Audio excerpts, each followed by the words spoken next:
Okay. Mustafa, I just learned your name now. That's amazing. Okay, so I really wanted to ask you, what got you into becoming an artist? Good question. I started before with music. So when I was younger, I made music, played piano and stuff like that. And later on, I wanted to upload my music for others. So I needed some cover work for it. And in these years, I didn't have the money to pay somebody. So yeah, I learned alone how to use Photoshop and stuff like that. Mm. And before I was doing some graffitis. I don't know if you heard about that. Yeah, I think So graffiti is really cool. I've definitely done some okay, graffiti in my life. but I stopped with because I had some troubles, and so it wasn't a good way to do art. But I like the painting. I like to sketch and everything around. So this was getting me into more into Photoshop and all these design things. And that was the way to the 3D. So the beginning of the 3D. What would you call your type of art? Like what is this what is it? I know it's 3D art, but like what I don't know. What you create is fucking amazing. I am obsessed with your work. I'm so excited that you're here, obviously, like you know. Thank you. um, and for you guys, he's also been featured on the NFT page, and that's how I found him. And I was like, this is cool. It's like a I don't even know how this comes to your brain, but it was like a mouth open with a Bitcoin, and there's like, yeah, Yeah. his art. So this is like how to say 3D is unlimited or limitless. Like you can do whatever you want, and I can't say I'm like just a 3D artist because I was starting like experimenting with stuff. So I was just searching for always for some new experience and new challenges. Like I did a Nike museum in 3D, like a virtual experience where you can walk around and in 4 rooms and watch like 15 shoes, legendary shoes. And I did this alone, like the whole models and assets. And I had some help from a development team to program all this into this game. And yeah, so I'm always experimenting, like what can I do, what I have for like possibilities to reach out. And in this year, like 2021 now, you can do everything. So that's my challenge. So I don't know if I'm just staying at 3D because right now I'm switching to this virtual reality and Oh wow. really loving this programming stuff and everything around it. But yeah, it's like I'm testing everything and checking where I can go and yeah, difficult to say. But 3D is the way I love to share my art or my visions. Like if I have any crazy idea or surreal idea, like this kind of um, Bitcoin girl. This was just because I started with this NFT thing before a month, a little bit more, and yeah, I think like everybody who start with that, I was hyped and a little bit also curious about it because for me, I was always just working for clients, like they asking for rates and then they pay like $600 for an animation and they use this animation like for the whole year and doing whatever they want with that. And with this NFT thing, you have like the chance to sell this art like to people who whatever they do with it. Maybe they use it for music, but maybe they just collect it to put it on their wall or whatever. And like you have it in this blockchain inside, it's forever, and you can reach out who bought it, who sold it. And for me as artist, it was like a kind of new way or a new opportunity to sell my art. And yeah, so that's the point why I was hyped from the whole thing. But it's also difficult to get into NFT, and it's really hard. So I wanna ask you in your own words, like, what is NFT? Just for the people who have no idea, that I will share this with later. Like, what is that in your own words? well, NFT, I'm also totally new in it, but for You're me, like killing I it. know, You're killing yeah, it. really. But for me, like I know, it is a way to sell your art on a digital way, and like you have this kind of cryptocurrency like bitcoins and all these other currencies based on bitcoins, and it's like money, like but just on digital way. And you can have some trust in it or not. This is on you. But you see it is growing, and the value of the money is also growing. So how to say, you have the way to sell your art, like you can sell it just as one piece, like one-on-one piece, or you can sell it like in 25 pieces or 100 pieces or whatever you want. So like for just $1, and people can collect a part of this piece. And so NFT is just a way to um, sell your art digital for collectors. And yeah, I mean, I'm totally new in it. So for me, it's also a new world, and I see there are a lot of stuff to do. So on the legal ways, because there is some how to say, information about the buyers and everything around, and also smart contracts. But I think there is a lot of stuff to do, and but after all, the stuff you can reach out with NFT is just amazing. I mean, there are people doing NFT for charities now, much more, and I really love that, because this NFT thing is so much hyped, overhyped. You see people selling stuff for millions, and it's just crazy.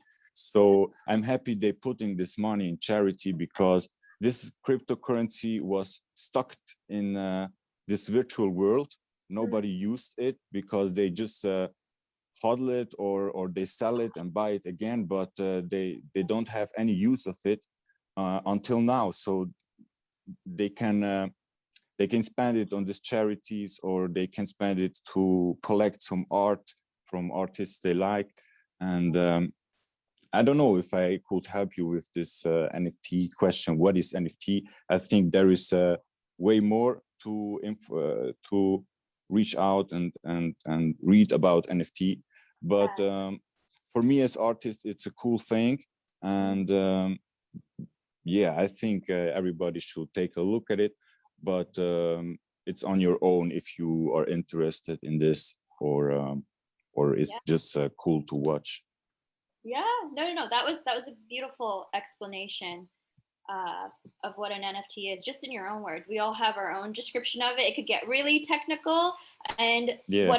what I'm really most interested in is just hearing an artist's viewpoint on it. Because like, how much do you have to know to actually be able to create an NFT and mint it and then sell it? That's all. Mm-hmm. Like, you really have to really fucking understand how it works. Mm-hmm. Like, so No, honestly, you don't have. I mean, look, how to say, I have some clients, like I do a animation for 30 seconds or 20 seconds, and I get paid for $2,000 or $3,000. And you see there are some people selling NFTs just as picture, maybe just a screenshot of a meme or whatever, I don't know, and getting thousands of dollars for it. So I mean, if you can get into it and selling your art like in this way, congratulations, and amazing. Maybe you are just I don't know. For me, it was difficult. I mean, I sell my work like about 10 pieces, but everything I sell very low. Like I'm not selling the piece high, and because I just wanted to the people they can collect, and but I tried also to sell something a little bit higher, like for 1 ETH and stuff like that, but it didn't sell, and it's very difficult. So I think you need a hype around you and stuff like that. But if it works, it's amazing and cool for you, because the client work is always very difficult. You know, if you work with clients, you know how it can be. You can have beautiful clients which are amazing, and you have a great vibe around, but you can also have clients who doesn't care about your work and just want you to do that and that, and in this case this NFT thing is cool. Yeah, like you're just kind of open market, right? And You have on that, freedom. Yeah. and like anyone can just vibe with your artwork and want to have it. Like, so I wanted to ask you, what platforms do you use, or would you even recommend, and why? Because I think like different platforms have different effects on, and for people, and I love that you're new at this, by the way, because that's perfect, because all of us, most of us are. So that's, it's literally perfect. And in your experience, just why do you choose the platforms you do, and also like what that process is like from putting your art up to actually minting it to then selling it, what in just just sharing basically.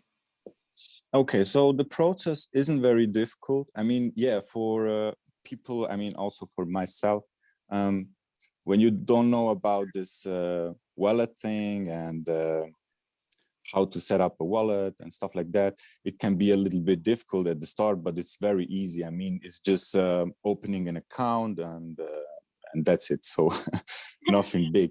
But yeah, you make a wallet, you connect your wallet with the page you want to sell your art, and then you can start minting. But I have to start with that now. By It's the way, difficult. do you use MetaMask? Yeah, of course. I use Okay. MetaMask. I have also some other wallets like I think Fort. I don't know, some others, but I'm using MetaMask.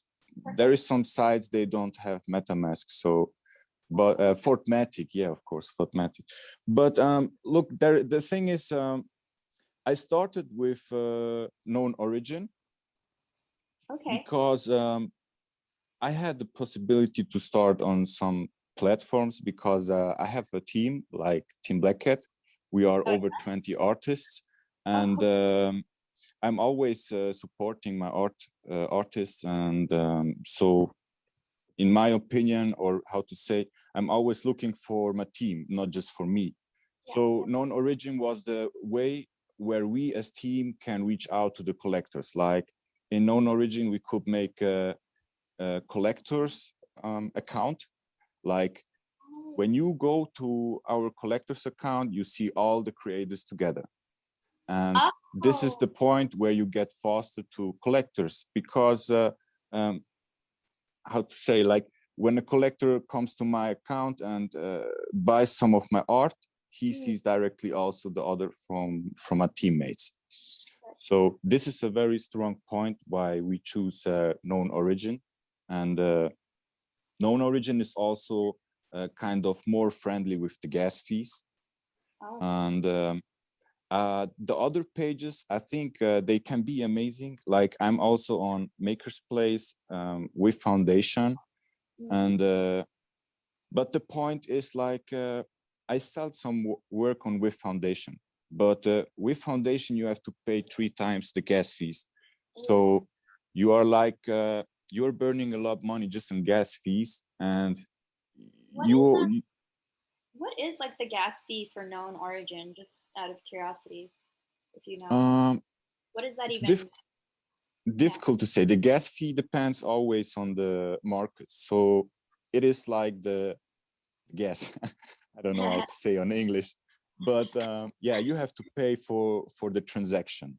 Right. Right. So in known origin, you pay just for the minting, and Okay. then in with Foundation you pay for the minting the I think minting for the just for the setup, for the minting, and for the sale. Like I know. So yeah, I was a little bit as artist, I was a little bit lost and shocked also because it's so high on gas fees, and I was burning like more than $100 just on gas fees. And if you sell your art like for $200 or $300 and you have to burn $100 on gas fees, it's like almost the half, and Right. it's not worth it. So what I can recommend to people is to work on these sites which are the gas fees, which have lower gas fees. Like I mean, you all think Rarible isn't good, but everywhere it's difficult to find collectors. It is on you. Go on Twitter, make an account, connect with the people, share your art, reach out to others, and but it's better to start on such platforms where the gas fees are lower, because you can sell your art very high. So don't burn your money on this gas fees. It's ridiculous. That's the way. That's why I using mostly known origin. It's for me friendly and for my teammates. And the other platforms are very hyped. I mean, with Foundation is very hyped. They have amazing artists there and selling art for big values. But yeah, for me, a small artist, it's very difficult to get into, you know. Right, right. Even like OpenSea is kind of hyped too, right? And then I don't know, Nifty. um, You can find in Google somewhere like how to say in English, a list which site has how much gas fees, or which site wants how much gas fees, and so you see what is the best for yourself as a small artist.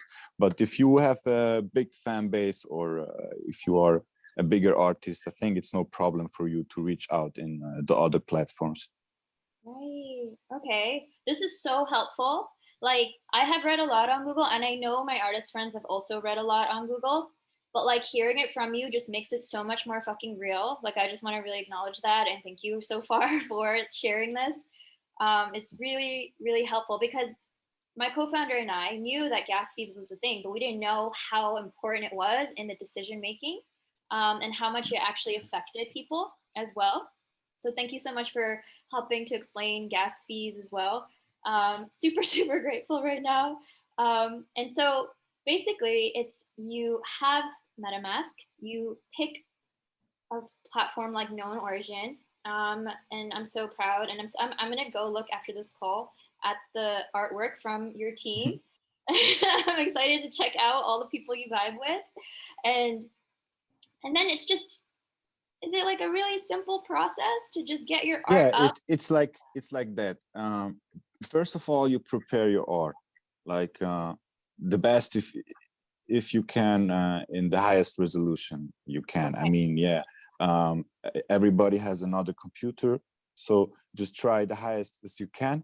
And then you make this wallet in MetaMask, and the best is if you connect the wallet with your browser. There is like an extension for the browsers, so you can connect your wallet. And when you make a wallet, most important, you have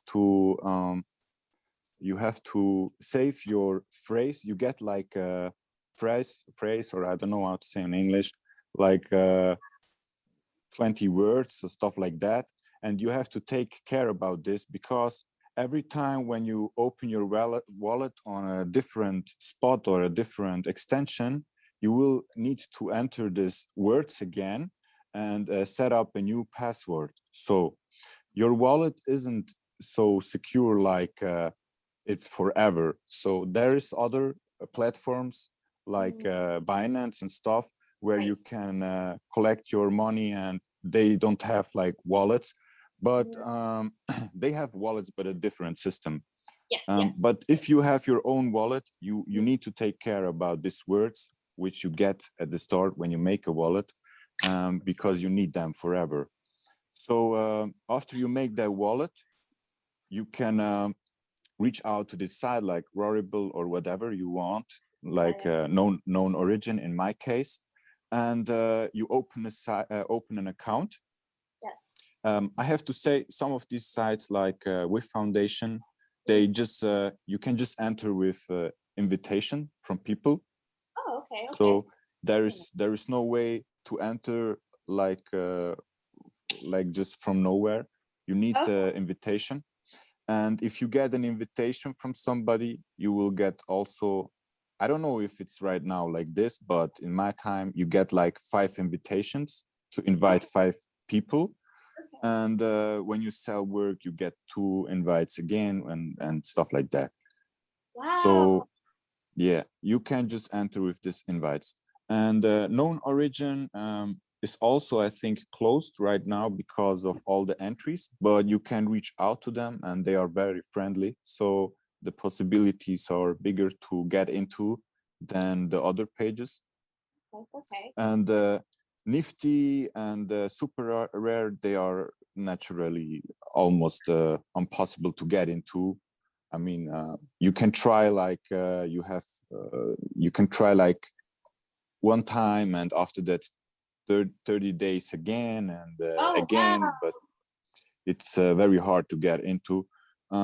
So I prefer the other pages also because they are friendly and smaller, and there are it's a better connection to the artists, you know. Right. So after that you made the wallet and you join the page you want or you have the connection to. You enter with your wallet and your account is automatically made. So your account is based on your wallet.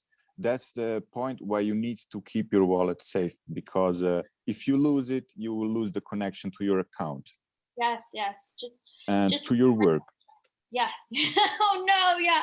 Just so everyone understands, your wallet is where your crypto assets are held, and it can be custodian wallet or non-custodian. So using something like Coinbase is like a custodian wallet, where it's a third-party service of them also holding your assets in the platform as well as where you exchange it. Or you could have a non-custodian or something else. Like I have this here. It's a ledger.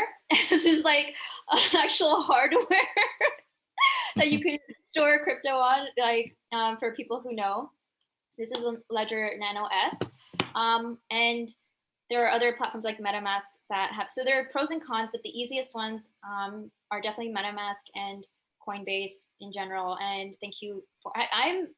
I didn't know that Super Rare and Nifty were impossible to get into. Like I just thought people could get in and post whatever the fuck they want, which also makes me want to ask you, like, do you have any fears around art theft, or have you heard of anyone stealing art? Because a lot of questions that come up for people in general is like, you can't track who is claiming what art, you know? So if I wanted to screenshot you and pretend I'm Ness 100 Pro, do I like, I think you mentioned earlier, like someone can screenshot or do something. Do you have any fears around that? Or have you seen anyone doing that, or any of your friends or anyone in community be like, this happened? Or is this still just a fear? Like, I don't think this is happening rampantly yet. Or if it even will, I'm not sure. It's just, it's a thought, you know? Well, it happened also before. I mean, there was like art station. I found some work from myself on art station. So I made an own account and uploaded the work from myself. And so yeah, the point is more difficult, or the bigger problem is there are brands and stuff like that using the art from you and printing them on t-shirts and selling them without your permission, or artists using your art for cover work without your permission. This has also happened a lot. So for the NFT case, I think to get back to shortly to Nifty and Super Rare, there was open at the start, but so much people entered that they closed.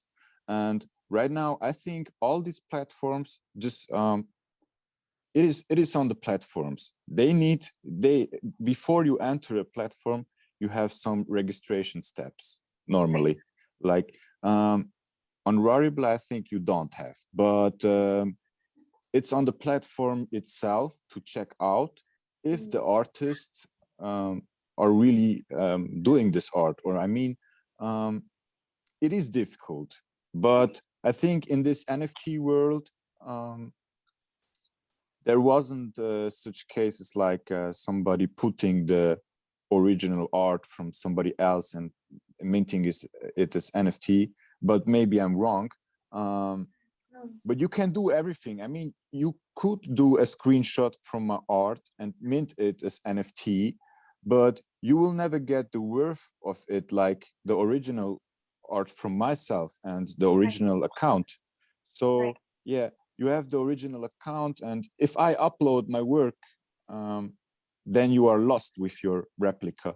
But yeah, if you do it and the artist isn't on that page, that could maybe work. So, but I think that this isn't happening until now, because most of these pages have like a registration, and you need to send your Instagram and stuff like that just to prove that this is your work. And in my case, I needed to make a 1 minute video of myself and explain who I am and what I do and stuff like that, you know. Oh my gosh. Okay, that's super helpful because that is definitely a huge fear, and something that's my co-founder and my one of our biggest frustrations is literally that people stealing art. Let's call it what it is. Like literally, you're fucking stealing art. Like that's it's messed up. And for me, it's like a newfound artist. Like I know you know like my little process that I'm going through right now.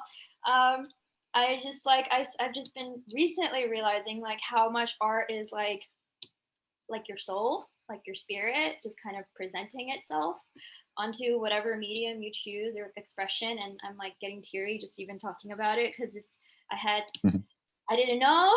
I didn't know. Like I always loved art. I loved artists. I thought artists were the coolest fucking people in the world. But I didn't like. I don't know. Just embodying that myself has brought so much realization, and it creates such an added layer to this stealing part. So knowing that these platforms are taking the correct steps to be able to verify who the artist is really important, and that's helpful information to know. And so if these platforms are able to verify that it's actually your fucking art, at least on the platforms, we can't, when it comes to them taking it and applying it to their brands and stuff, like that's going to be a lot harder to, stop. But have you made any royalties? Because that's a big thing too. Like I know you think you have clients that pay for your art, and really cool clients like Nike. Okay, cool. Like sure. and that car, like the shoes in the car. You guys go check out his profile later. It's cool. Okay, so have you made like royalties? I guess because if these clients pay you this one-time price and they just use it for the rest of the year as much as they fucking want. And I don't know, like with NFTs, like I know all of these platforms have like a percent. How do they keep track of like other people using it and like those people who have bought your work actually paying you your royalty? Like, yeah, I was curious about that. Yeah, true. So sadly, in the real world, the big companies and stuff around, they can use it all day and making advertisement with it and stuff like that, whatever. And you have nothing from it. I mean, you get paid and that's it. So there is no royalty fees in that story. In NFT, it depends on the page. So some pages you can put on yourself how much royalty fees you want, and some pages have like 5% or 10%.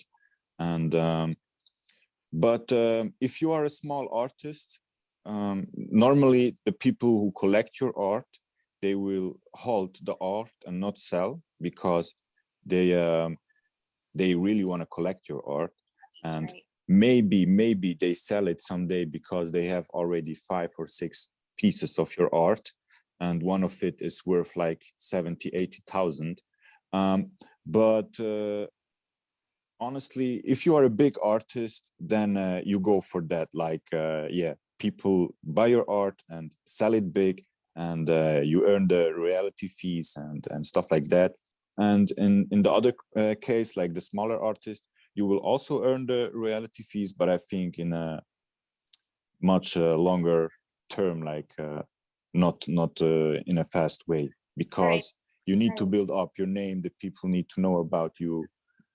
It's like you have your face, your brand, your image.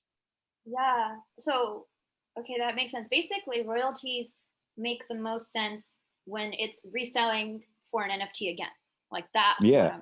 Oh, okay, okay, okay, okay, okay.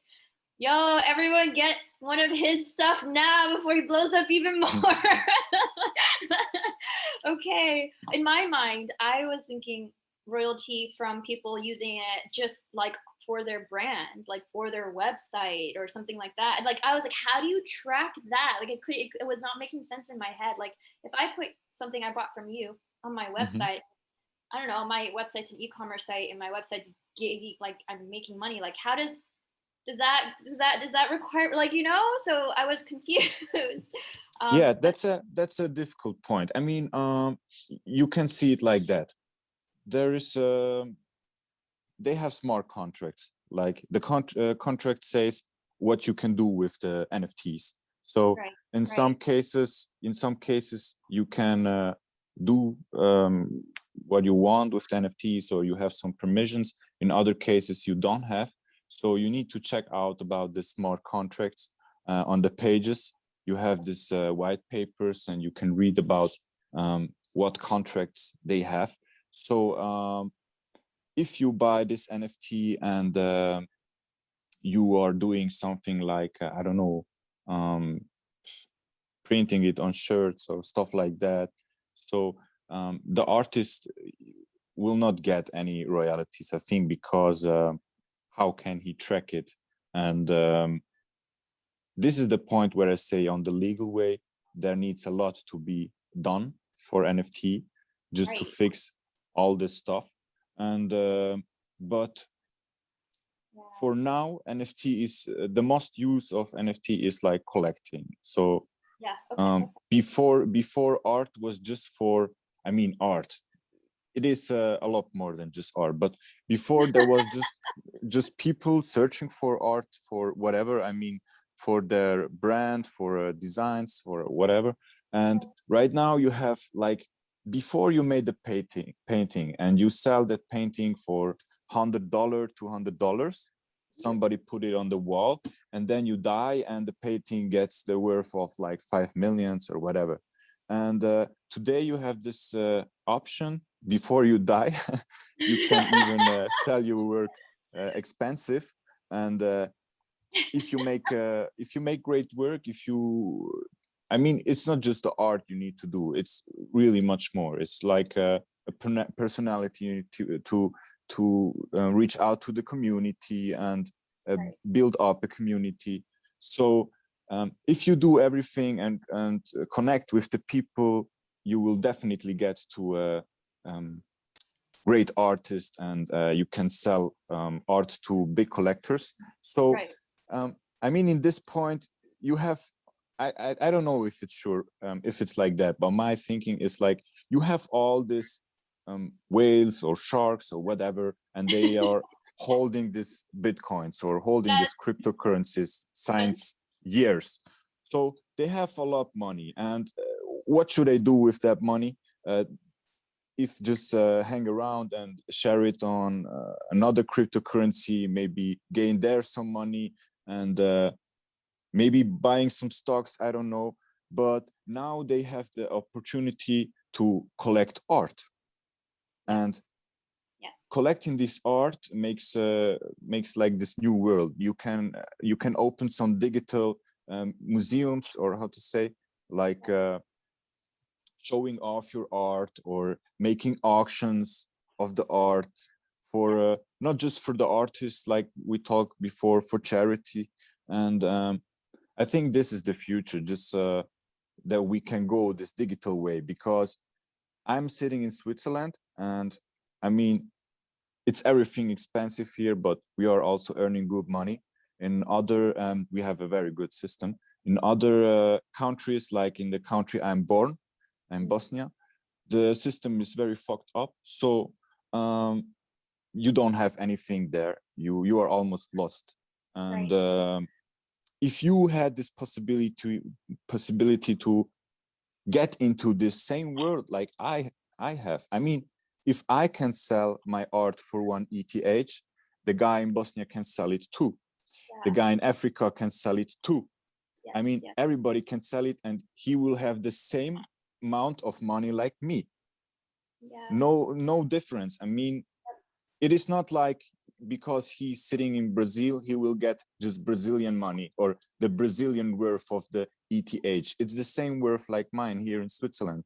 So I like that's the most point I like on the whole story, that everybody on the earth can reach out to earn the same money like I do.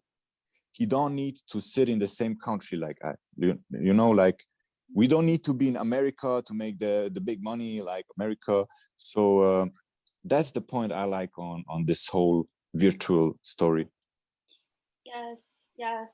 Um, I think that's definitely the most disruptive part about cryptocurrency is the fact that it is an international currency, that it is something that I remember, I used to be into crypto a lot 3 years ago when I was creating a company and a crypto for a healthcare company I had back in the day. And then I realized that adoption for crypto was very slow and it was very hyped.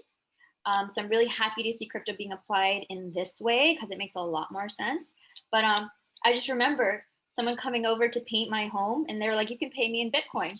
My Uber driver is like, you can pay me in Bitcoin. And I was like, this is amazing, and it gives access to people anywhere in the world, and then governments are trying to stop this. They are trying to limit this, they're trying to make it illegal. That's one of the reasons I moved to Singapore, is because Mm-hmm. like legally they were actually empowering and embracing blockchain technology, and I came to work for a blockchain startup here, so that's incredible, especially for artists. Like, it's okay, like blockchain can be used in every vertical in every industry, because ultimately all it is a transaction on the internet, and you assign a value to that transaction, and then that value can be anything, right? So now the transaction is literally the smart contract for artwork, and then the Yeah, value assigned to it, which is the NFT, which is then on the Ethereum blockchain, right? So we're literally creating our own value, and yeah, that's true. yes, and I know that Kat had a question earlier in the chat. She was asking, like, how do you know, like, how to price your art? I think that's something people struggle with. By the way, I was gonna put up a video of me, like it's one of my Instagram videos, and and Josh's music is playing over it. I was just like, fuck it, I'm gonna sell this for 1.3 ether. I was like, we'll see if anyone buys. It's just me, like, in my bed, like with a blanket on me. Like, it's just silly. But I didn't care. But like, I know a lot of artists want to know, like, is it even equatable to what your clients pay you for your artwork outside of NFT creation? Is there any relevance, or is it like completely different? It's like whatever the fuck you want kind of thing. Well, it is different. I mean, I started with the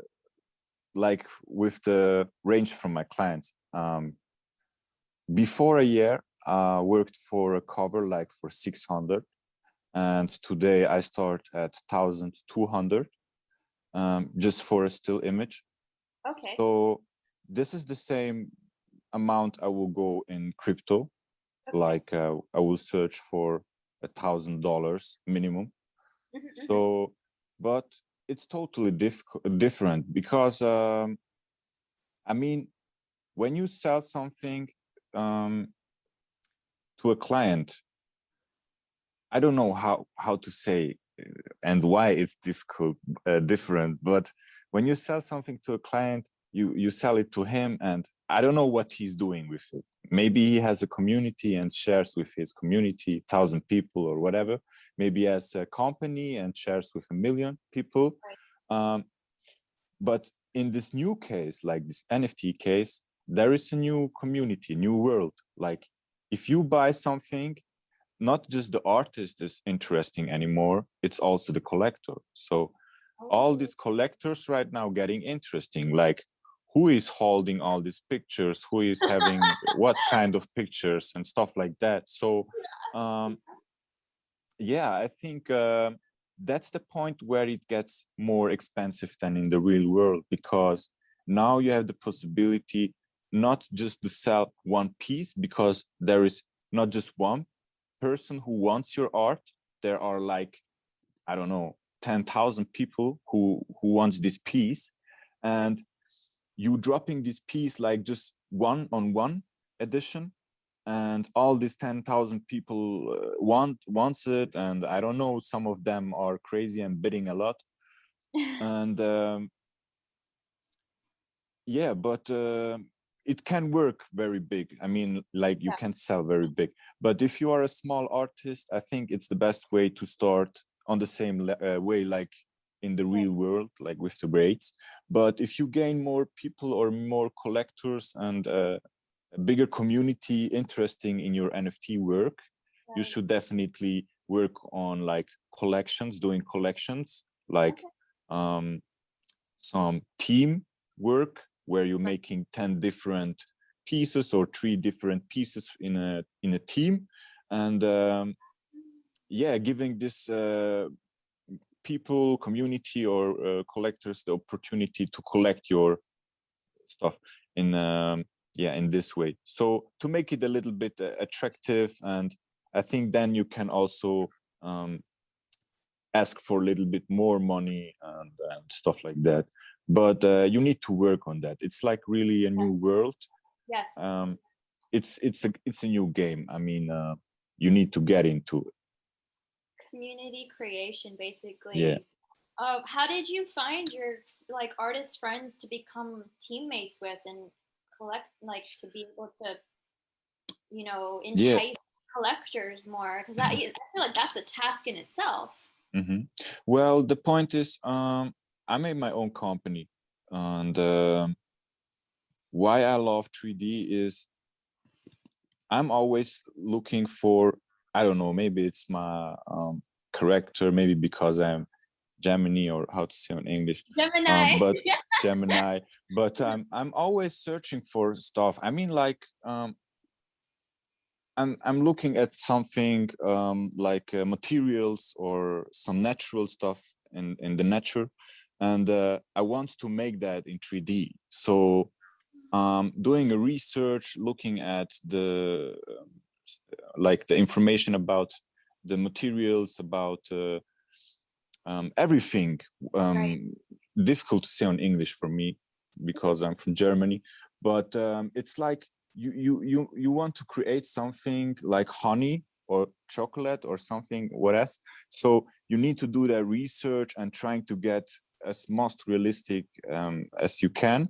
So that's the point where I get to I'm alone. I'm working on my computer all day, and everything I can reach out to everything, but I don't have like 20 hands or 30 hands, and there is too much people reaching out and wanting some work or whatever. So I started to connect with other people. So every artist I saw who has the same energy like me, and I saw he's also like glowing out of energy, and how to say, um, you just feel like you need to connect with him, and Yeah, you feel the vibes.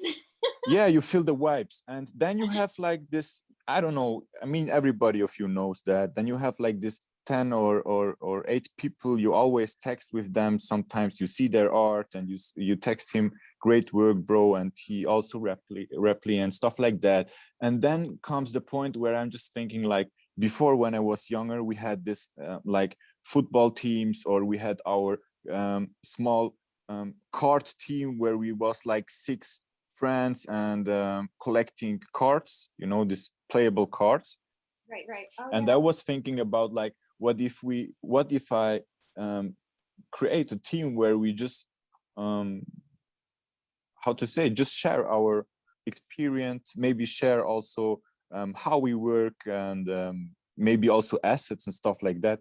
And that was the creation of Team Black Cat. So Oh, I I asked some people to join and create this kind of team with me.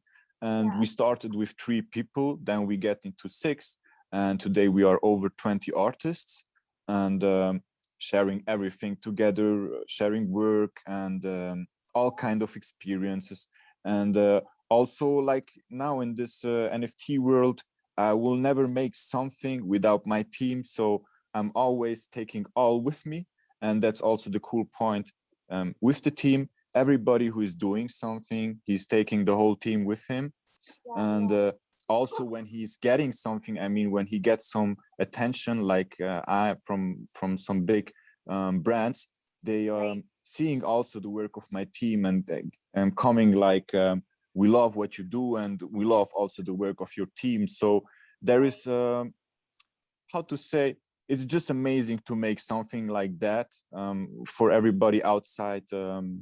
I can just say make the same, do your group, connect with people and create together, because alone you are like sometimes not motivated or Yeah.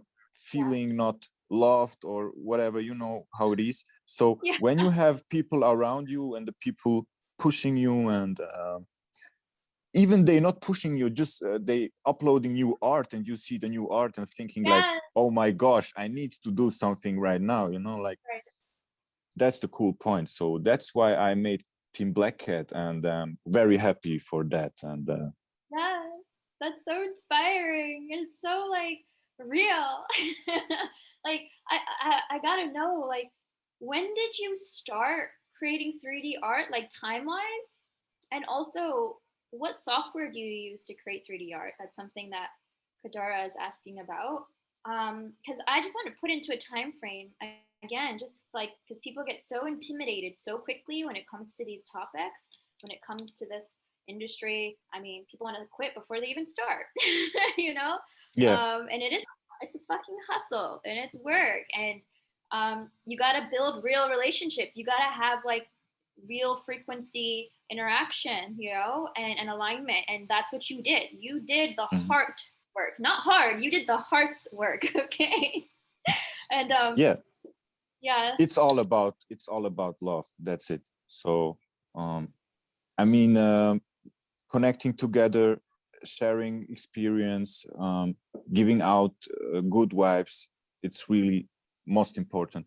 And yeah, the point of the program, it can be frustrating. I know.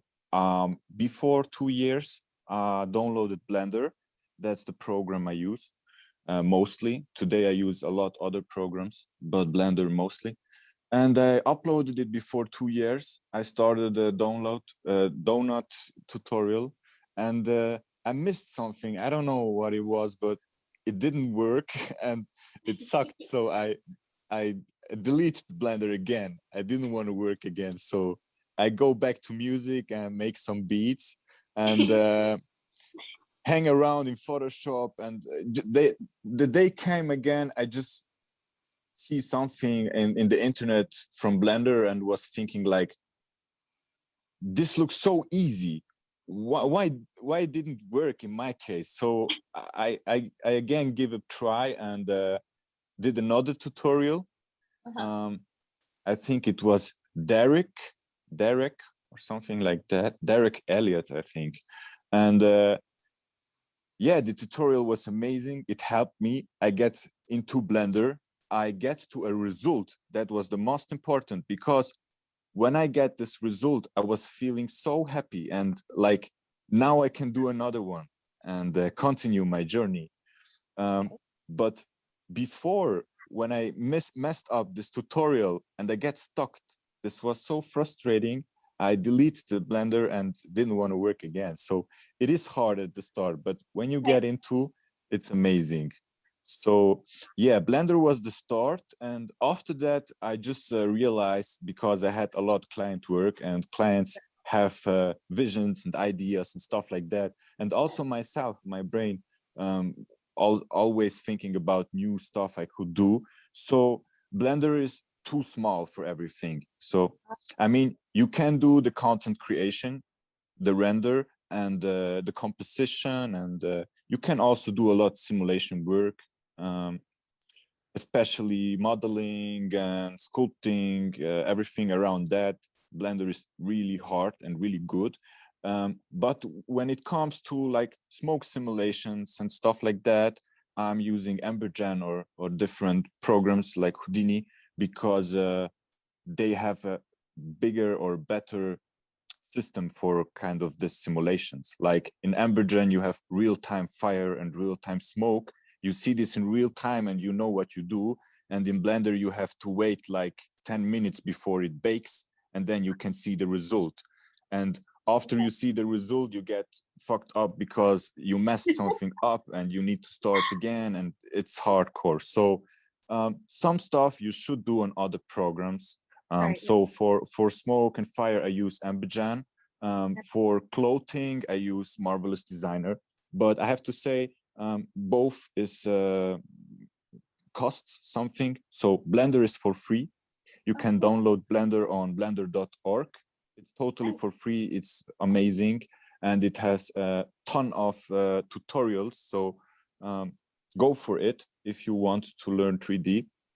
Right. And later on, if you get more advanced or better in 3D, you can switch to Embergen. You can switch to Marvelous Designer for the clothings, and use Houdini for difficult simulations. So the world is big. Right now, I'm hanging on Unreal. This is a program to make games and stuff like that, because I want to make my simulations and all my artworks into a game. So you can walk around and like in my museum for Nike, but on my own, you know. I just want to let you know, literally, Josh and Kadora in the chat just said that they just installed Blender a few minutes ago, and Jasmine is now looking at Blender Perfect. on the Play Store. Like, you are already making an impact right now. You already were, Yeah, but this. that's cool. I mean, that's the best you can do if you are interested in, because it's so friendly. I mean, everything is difficult at the start. I mean, you're looking into this program and you see all these buttons and you are lost, because you have not just one option. It is not just like Photoshop and you have this one layout and you're working there and you have some filters. It is like you have the main menu, there is the object, the edit mode, then you have shading mode, then you have sculpt mode, and you have so much different worlds. So at the first, it's very how to say, complicated to watch at, but when you start somewhere and you get slowly into, you will get familiar with everything, and you will know like which stuff interesting for you and which is not. Like the simulation and stuff like that, I wouldn't look at that for the start. Really, just modeling and creating cool content. Like when you check my Instagram profile, you see my still images. You can make really, really cool stuff. And later on, when you get better into, you can animate the stuff and trying to get to these simulations. But I can really just recommend Blender. It's perfect because you have so much tutorials and such a big community which you can reach out, like small artists and to bigger artists, because Blender isn't made for big studios. I hope one day all the big studios will use it, but it's not made for the big studios. It's for free and it's for the community and for the people. So that's the best you can do for the start, because all the others you need to pay. That is so cool. I love that. Like, that's what we want. We don't want like these big, fancy, like hard to use, like hard to access. Like, we want accessibility. We want to create our little tribes. We want to stop obsessing over numbers and quantity. We want to focus on quality and like just like become self-empowered. Like, just be able to vibe with our friends, like you with Team Black Cat, be fucking inspired every day, you know, and when you're down, you have people to support you. When you're up, you're there to support others. And this can be a worldwide thing, you know, and that's like, this is life. Like, this is fucking life. Oh my gosh. And just, it is. yes. You know, the cool part is Team Black Cat is worldwide, so we have people from everywhere, and some peoples have also difficult like, how to say, situations because of NFT. Like in India, they aren't so safe with this NFT story, so Oh. this could change all day. But the cool point is the help is here from the team, and all the people will never be alone whatever happens. So we are like a family, we can Yes, say that. a soul family. A soul family. Oh my god. Oh my god. I had my live going on at the same time. Yeah, I'm just gonna do that. But literally soul family is the word that comes to mind. If you, by the way, if you guys have any questions, because you guys are literally gonna play around with this, which is amazing, and even a potential co-collaborate. Like, also, I did want to ask you, like, what do your co-creations look like? Like, when you want to collab with another artist, what is that? How does that like manifest itself? Like, is it their music, or is it you both create art that merges together? Like, I don't know. Like, I'm just wondering, what does a co-creation look like for you in your experiences? Like, I know you said you guys share work in Team Black Cat. What manifests when you guys are working together? Like, who does what basically? Yeah. That's always different. I mean, Yeah. when we do client work, we have like we have a storyboard. We do like we create a story and then we work on that story. So everybody takes his part, and the easiest way to explain is I don't know, I think you all know Minecraft. So the easiest way to explain is we all build together in a world, and everybody who joins and can build.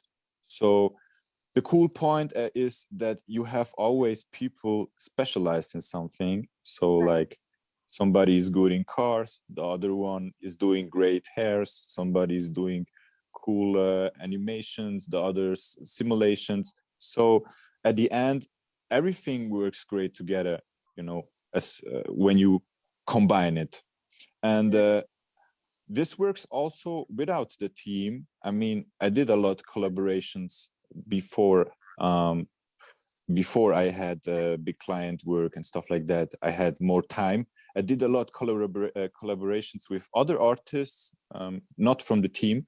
And this is just like you got this vibe together when you talk, and then you have just like an idea or something like, think about that, and then the other says, yeah, what if you put this and this inside, and then you are like, um, let's create this together. And somebody of both starts the project, or both start something from the project, and then you just have to take the decision who will continue with it. So I mean,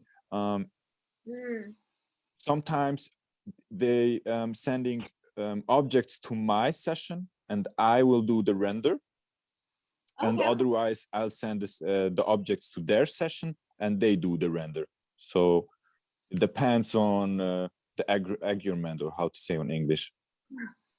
But agreement, yeah, but it's not a big deal. I mean, the most important is the fun on the creation, and so it was never about who will do the render or stuff like that. This is always getting like doesn't matter who does the render. I Right. mean, Okay. a little bit, yeah. The guy who has more experience will truly do the render, I think, because then the Sal? render will get beautifuler like that. I'm just looking at Sal's face. He's like, yep, yep, yep, like shaking his head, agree. And um, my friend Star Soul, who by the way has made incredible art for Vibio. I'm like so grateful for him. He just mentioned in the chat as well. There's a really neat 3D sculpting tool on iOS called Nomad. I don't know if you've heard about it or anything, but that's something that he just dropped. So maybe you might want to check it out. Just yeah. Mm-hmm. I never heard about it, but every kind of program where you can do such sculpting or modeling or whatever you can do is, I think, a good start to get into, because really in every program it's the same. It's just different viewport, different sometimes how to say different shortcuts, but after all it's the same in every program. You have polygons. The polygons are part of the object, and the object can be a object or FBX or Alembic file or whatever, but it's always the same in every program. So this could maybe be cool. I don't know it, but he could try it and let you know. Oh man. So for me, like Vibio is a place we just want artists to come together and co-create. Like that, our ultimate goal is that, because just like what you're saying, you are a living example of what we want Vibio to empower happening, is people meet their tribe, meet each other, and then work and collaborate together so they have greater outreach, greater impact, greater value, and that's greater, you know, ability to self-empower everyone as your tribe, as your community. So that's literally what Vibio is for. Like we want to do that. Everyone's like, you got to sell your shit on our platform. We're going to make this blockchain. I'm like, no, let's just like really like get to the nitty gritty of like community creation, not about like broadcasting, but really about like deeper connection online, like just deeper interaction. True. So yeah, like you're a living example of what can happen, you know? And I really like, please, anyone else wants to say anything. Also, the other artist who her Wi-Fi was a little bit glitchy today, basically, but it's just started working. And hi! Hello. Finally, my Wi-Fi is working. Oh my goodness. I'm so excited to meet you! Oh my god, I feel like such a fangirl right now. I love you. How are you? I'm good. We were just vibing with Mustafa, aka Ness100 Pro. He's a 3D person. I don't sorry. 3D person. We're all 3D people, right? Sal, stop laughing. I love it. That's I'm gonna show you. Hold on 1 second. I'll awesome.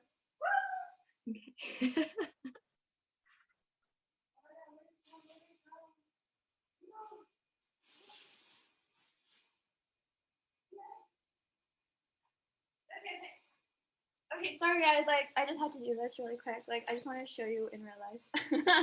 Let me go to gallery. Hi, okay, remove this light. You guys, I made this like as a recreation of one of her art pieces, literally, because like I'm actually obsessed with her work. She can tell you. I've been messaging this girl for like months. I was like, I really love your shit has Vibio colors. I love you. I love it so much. It's so beautiful. Thank you for the inspiration, and like thank you.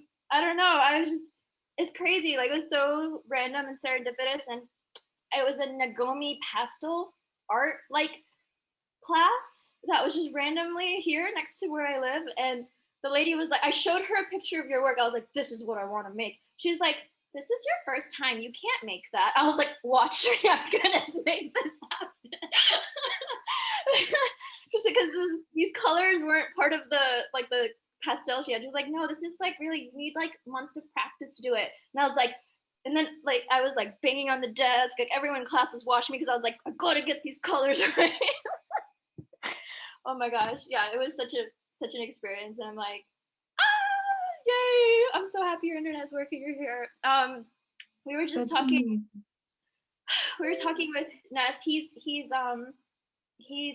someone who's been like, basically he's new. We're all new at NFTs. There's people who want to get into it. I'm recording this session too, so because I can share it with so many people. And in terms of like just explaining the experience, and I'll ask you. This is kind of cool, like taking turns. Like I'll ask, like, but I also want to let anyone. Do you have any questions for Mr. Ness 100 Pro? Please unmute yourselves. Like, go ahead, just say anything you want. There was so much fucking golden information he just shared in his experience, and I feel so grateful right now. Before I ask Melissa a few things too. I have a question for you, Ness. Before you jumped onto the NFT train, like when was the time where you thought that you are starting to build your brand, that you started getting more buyers, and where did those buyers come from? Well, good question.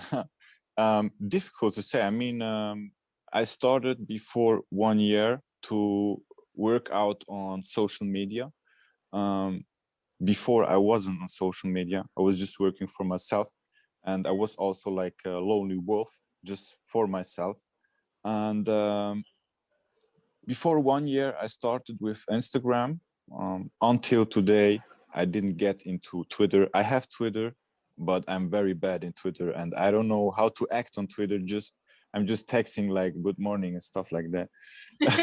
And but Instagram works okay. I mean, it works good, but I sell like 10 pieces in NFT. I mean, I could sell much more, but the most collectors are on Twitter.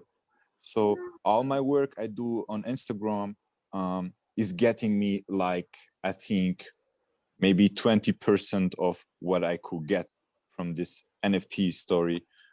So I was starting before 1 year with Instagram and just trying to post like daily content and a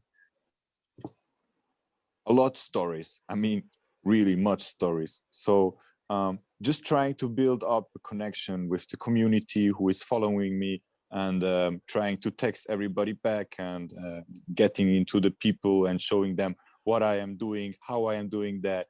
And a lot of them started with Blender too after following me. And so, yeah, I think the best way is open a social media account and start challenging yourself with daily art. If you can't do daily art, try to do it twice in a week or stuff like that. And post a lot of your process, like post everything what you do in your stories. Take your phone in your hand and make stories of every process, like from modeling to whatever you do.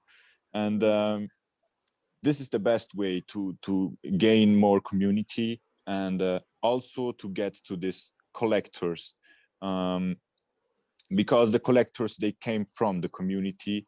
um, how to say, this NFT thing is building up very fast, and you have already a lot of these repost pages, and a lot of them are also scam. Like you have 80,000 followers, but they just have like 20 likes and stuff like that. And so a lot of people trying to take a profit from this thing. So you are now in a good position if you start doing your art and publishing on the social media, because right now they are just searching for art and eating everything and sharing around. So go for it.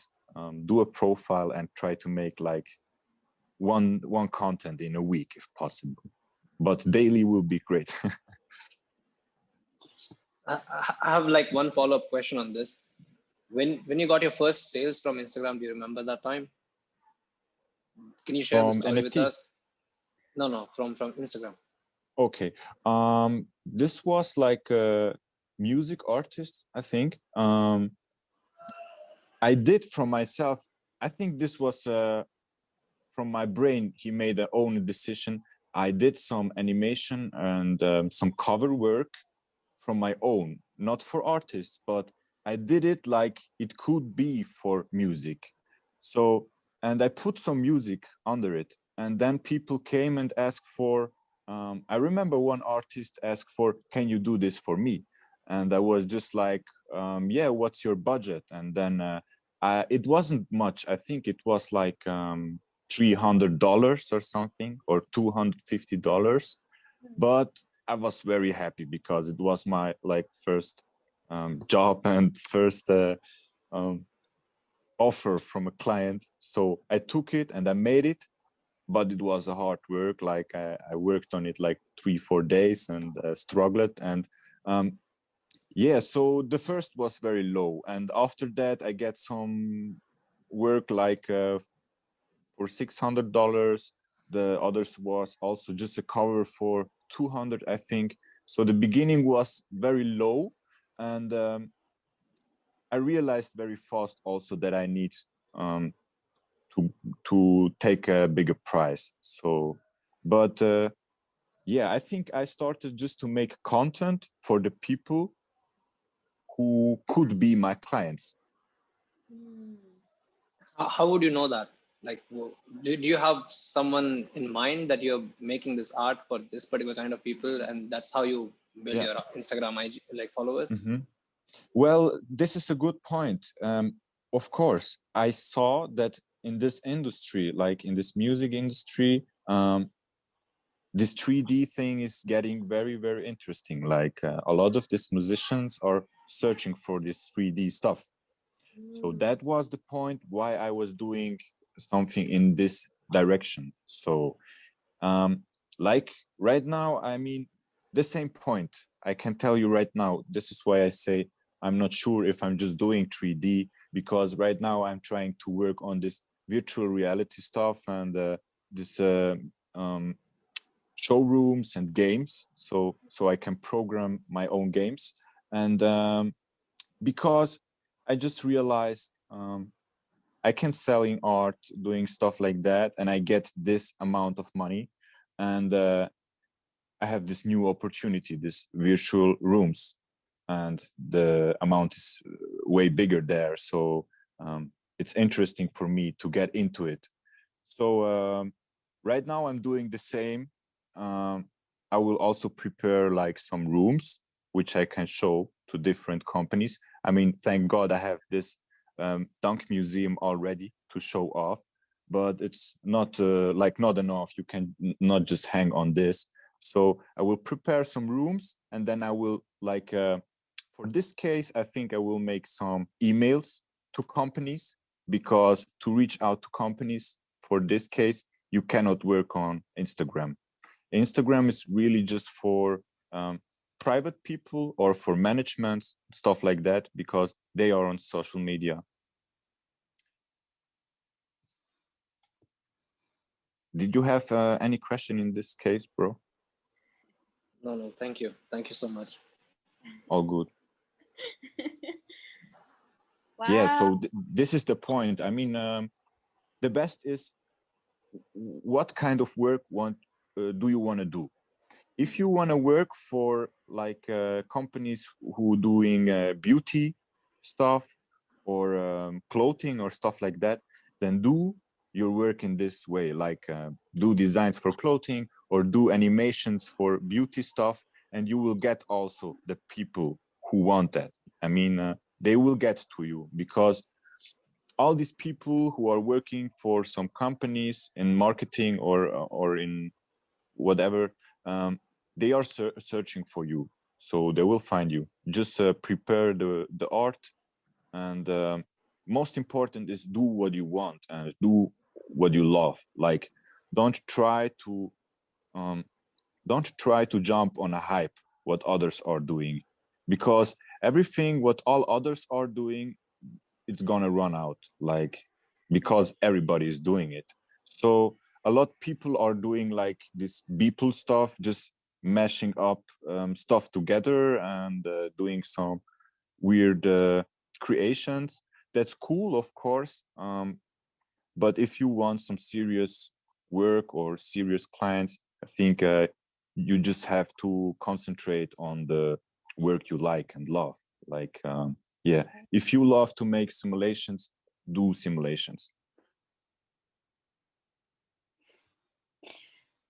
Yeah.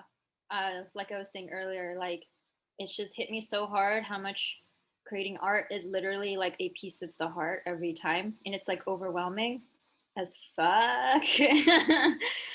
This fact. And I think the way to heal the world is through empowering this sharing of the heart and like through art. So this movement is so fucking important. And you're right, like you can't just jump on the hype because it is coming from the heart, you know?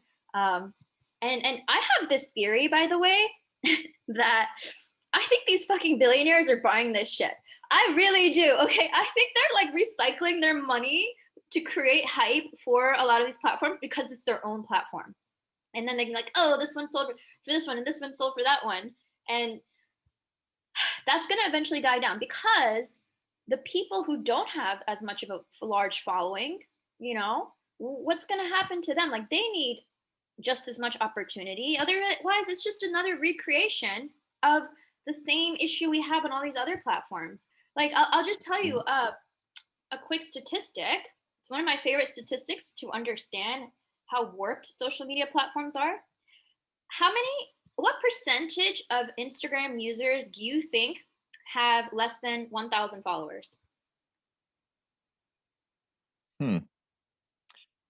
I don't know, not much. Anyone can answer. Anyone can answer. So I didn't mean to put you on the spot.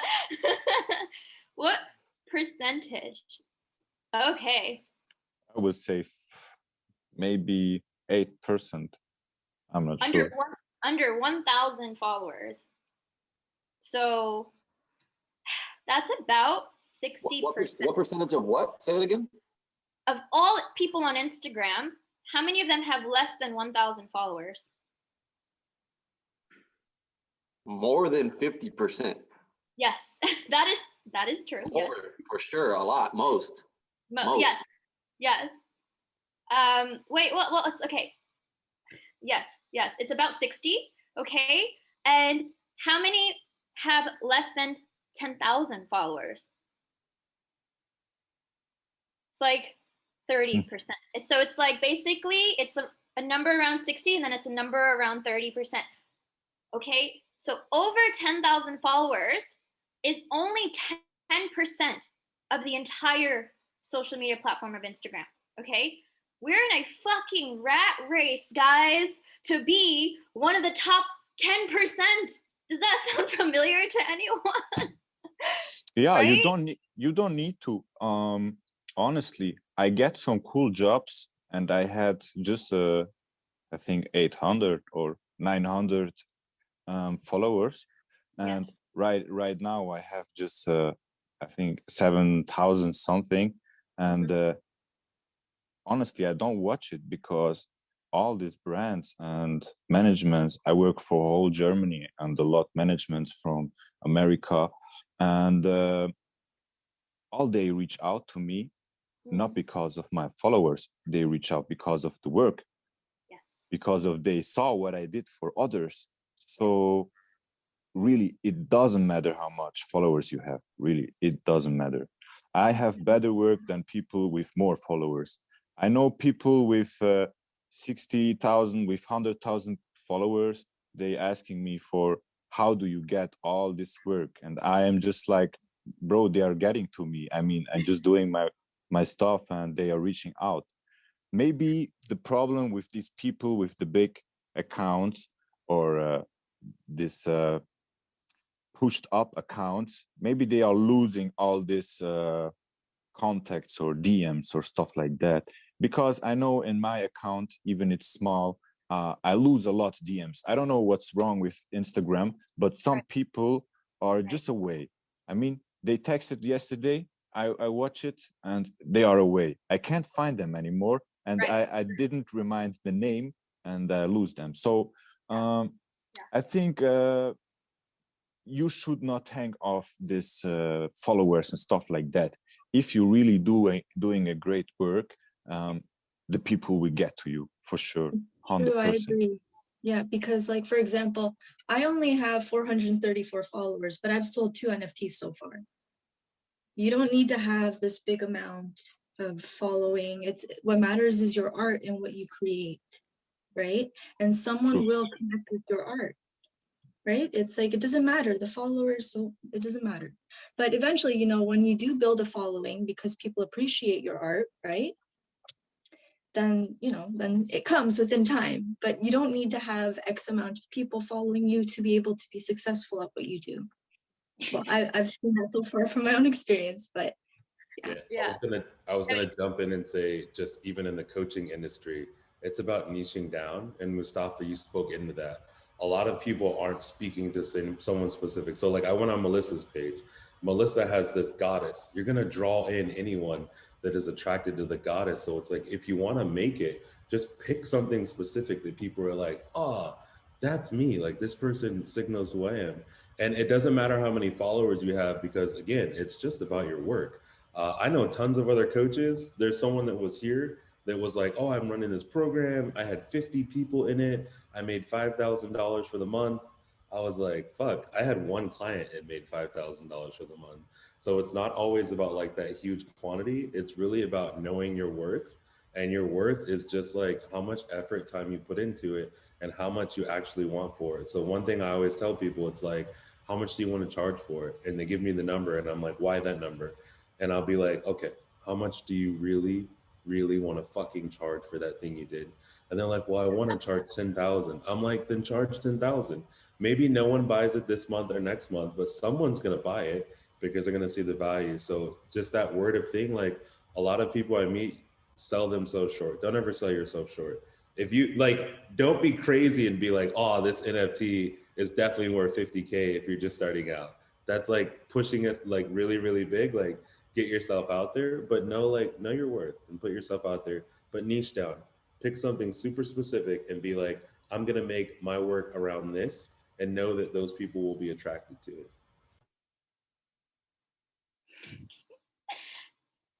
Such wise words. Totally true, bro.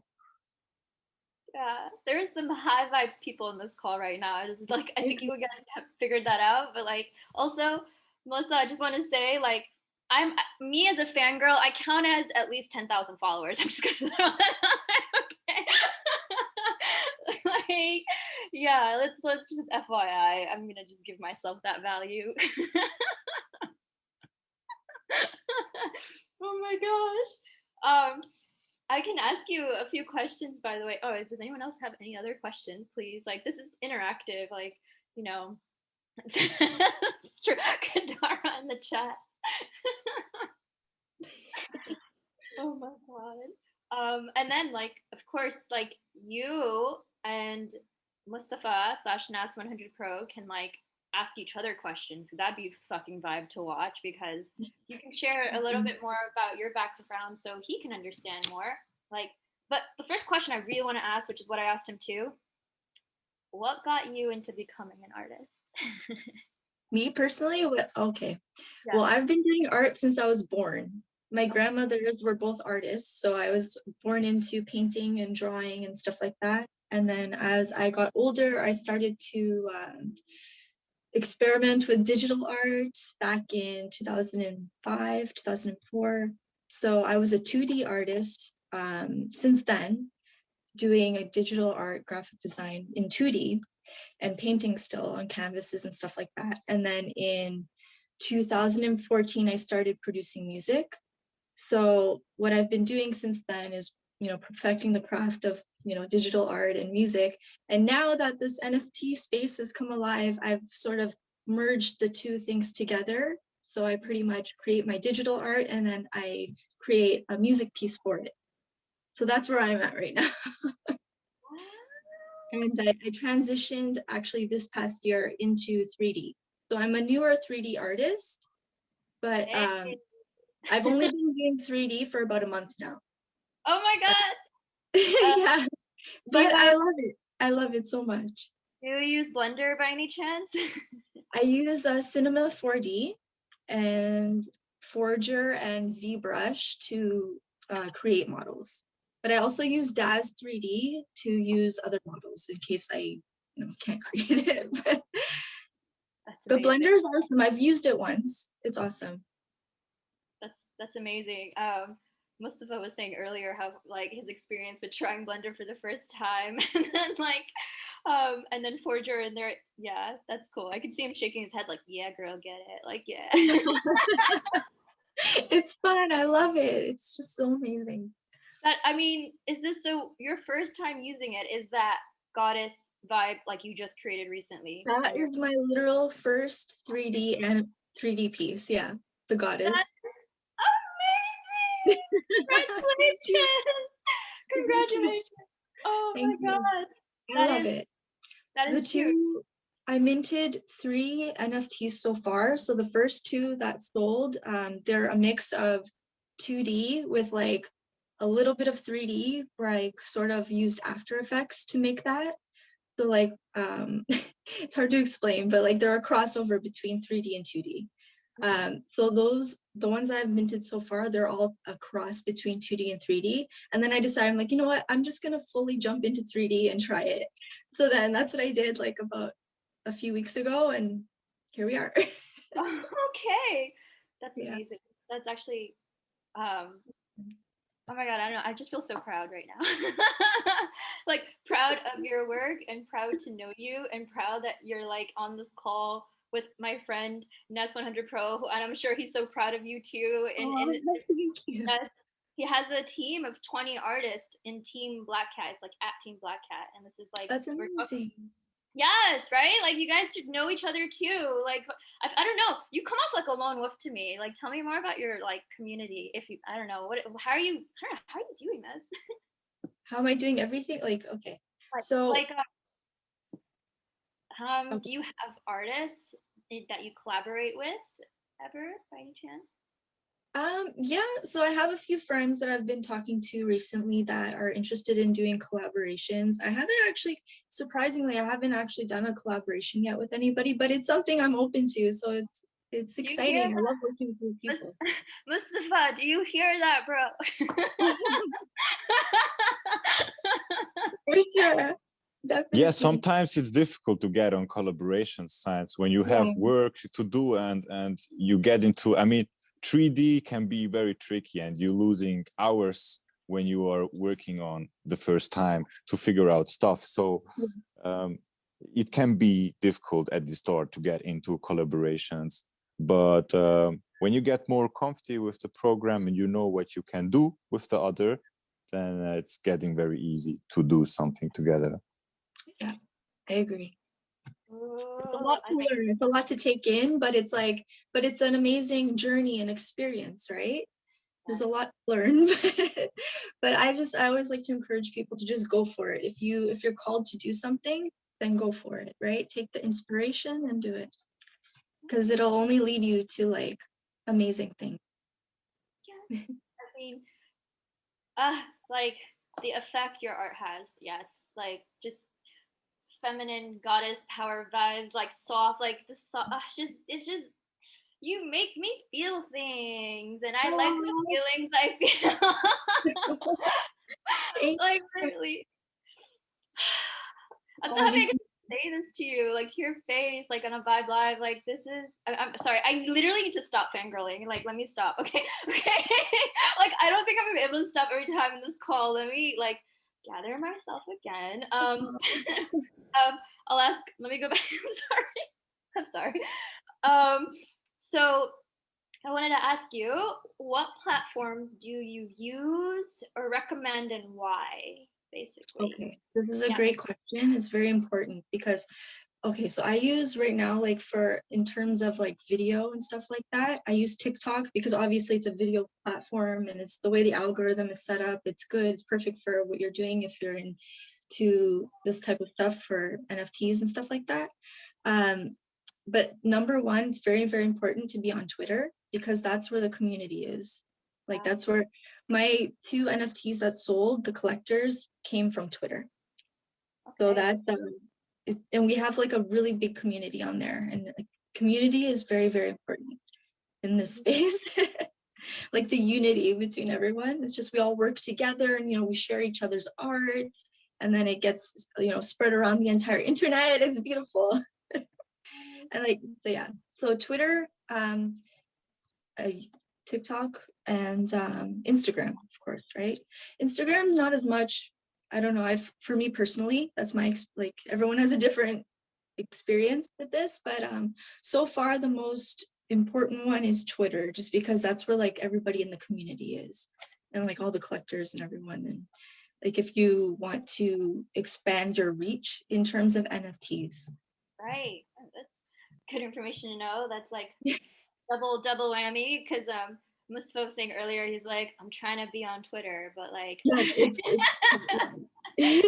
that's where everyone is. what platforms have you tried to actually like create your NFTs, or which ones did you sell your NFTs on even, you know? Okay, so for NFT platforms, so there is OpenSea and Wearable. So they're kind of like, they call them the eBay of NFTs. So basically anybody can join and anybody can post whatever they want on there. There's with OpenSea, there's a one-time fee because it costs money to do this, right? There's gas fees, like minting fees and stuff like that. But on OpenSea, you pay once and then you don't have to pay gas fees every time you upload a new piece, right? I'm not sure with Wearable, I'm on there, but I haven't minted anything on there yet. There's other platforms, like I'm on the Foundation, so that one's invite only.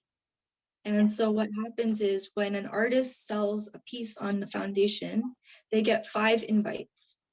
And then they're able to give another artist an invite, so then they can start selling. And those are the more like top tier platforms to be on because they're invite only, right? So it's like not anybody can just post on there. There has to be an invitation so far. And then so the goddess is actually my first piece that's going to be on the Foundation. So I haven't posted there yet. So it's going to be my first one for there. So it's exciting. I wouldn't go to Foundation. No? But if you go, you will have some experience more. Yeah. Wait, why? Yeah, because Rarible is very cool. I mean, you have no gas fees to pay. The same as OpenSea. Like told before, I'm selling unknown origin. There I pay just one time gas fees, but with Foundation you have to pay 3 times. So you pay for upload, mint, and for selling the art. And I think at selling there is a way to wait so the collectors can take the, how to say, the NFT and pay the gas fee at the end. So the third part of the gas fee. But in my case, the collectors didn't take the art out.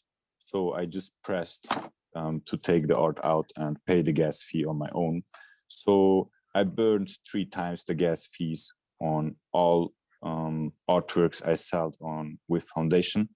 And it was really all time like 80 into $120 just for gas fees. Mm-hmm. So yeah, I lost very much money just on gas fees with Foundation. And I will recommend other pages where you already sell your work and where it works well. But give with Foundation a try, but just in case that you know it will be expensive.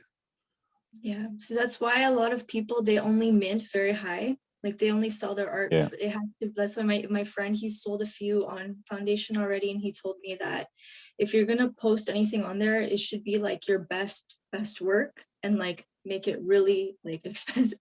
You know what I mean? Like know your worth essentially. And this way here, if it does sell that, right, then it's worth it. The fees don't matter, right? Because it makes up for it.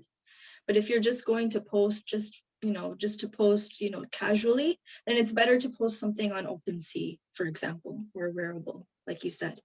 I agree. Yeah, on OpenSea there is the possibilities for more people to reach out to your work, like the 1,000 people can collect it for $10, stuff like that. But on with Foundation, you should really go with one-on-one edition and sell it high. So, but it's hard way. Mm-hmm.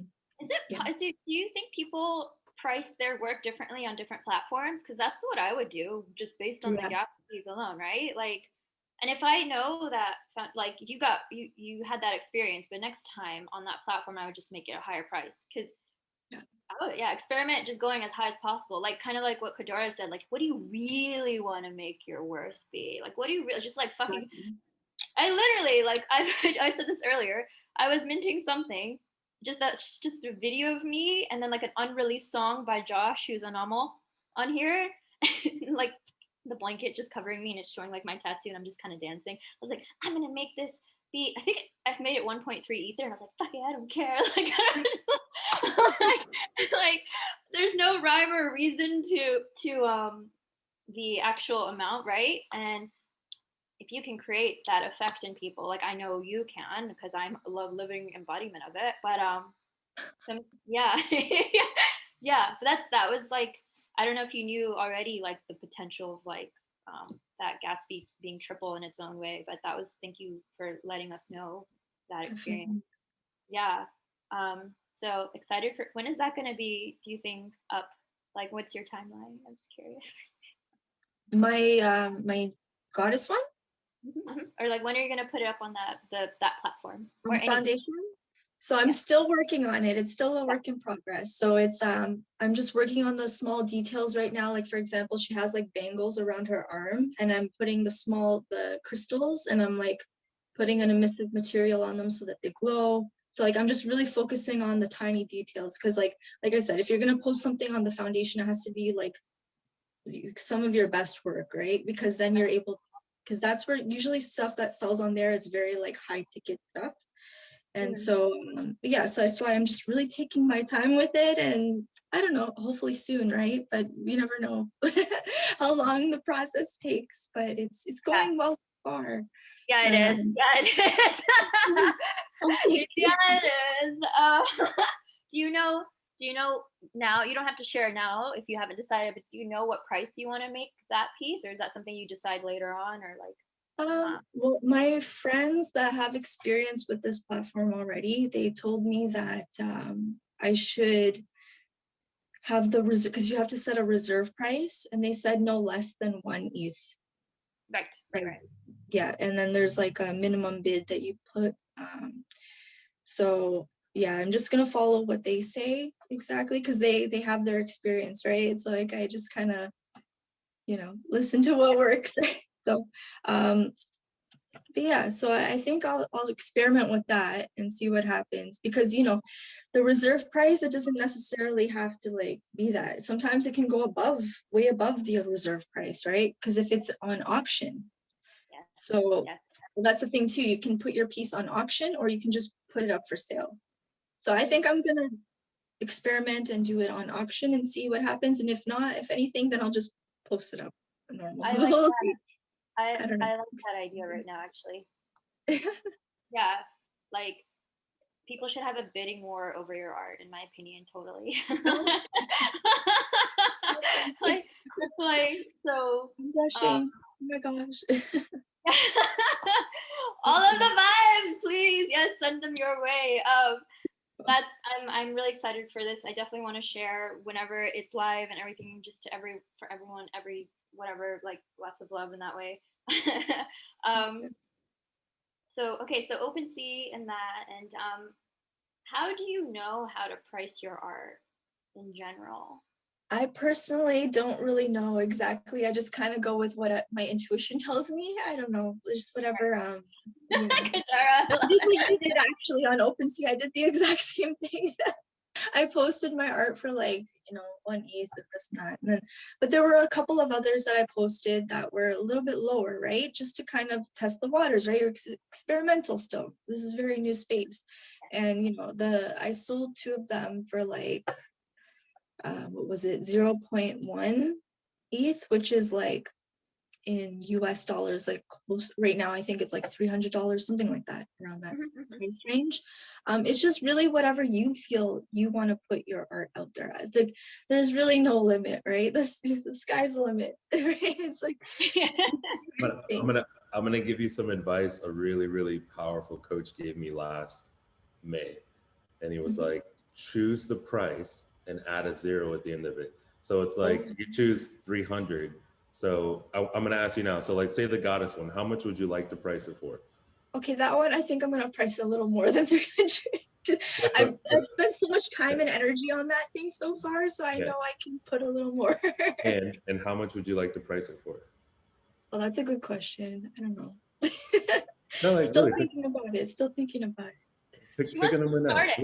Like deep down inside, intuitively, you already have like a number. So it's like, what's the first number that comes to your mind? Oh. I don't know.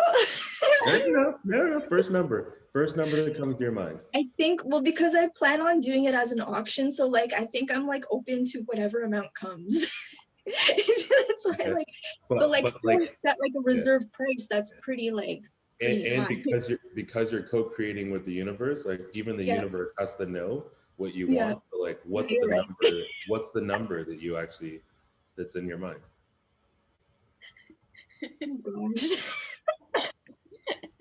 No, like there's no I don't judgment. Like, know. what's the number? What's the number? Like the number that like Z knows how I am, so it's gonna come out of you. But like, what's the number? What's the number that like comes to your mind? You're like, I really want to sell it for this much. Okay.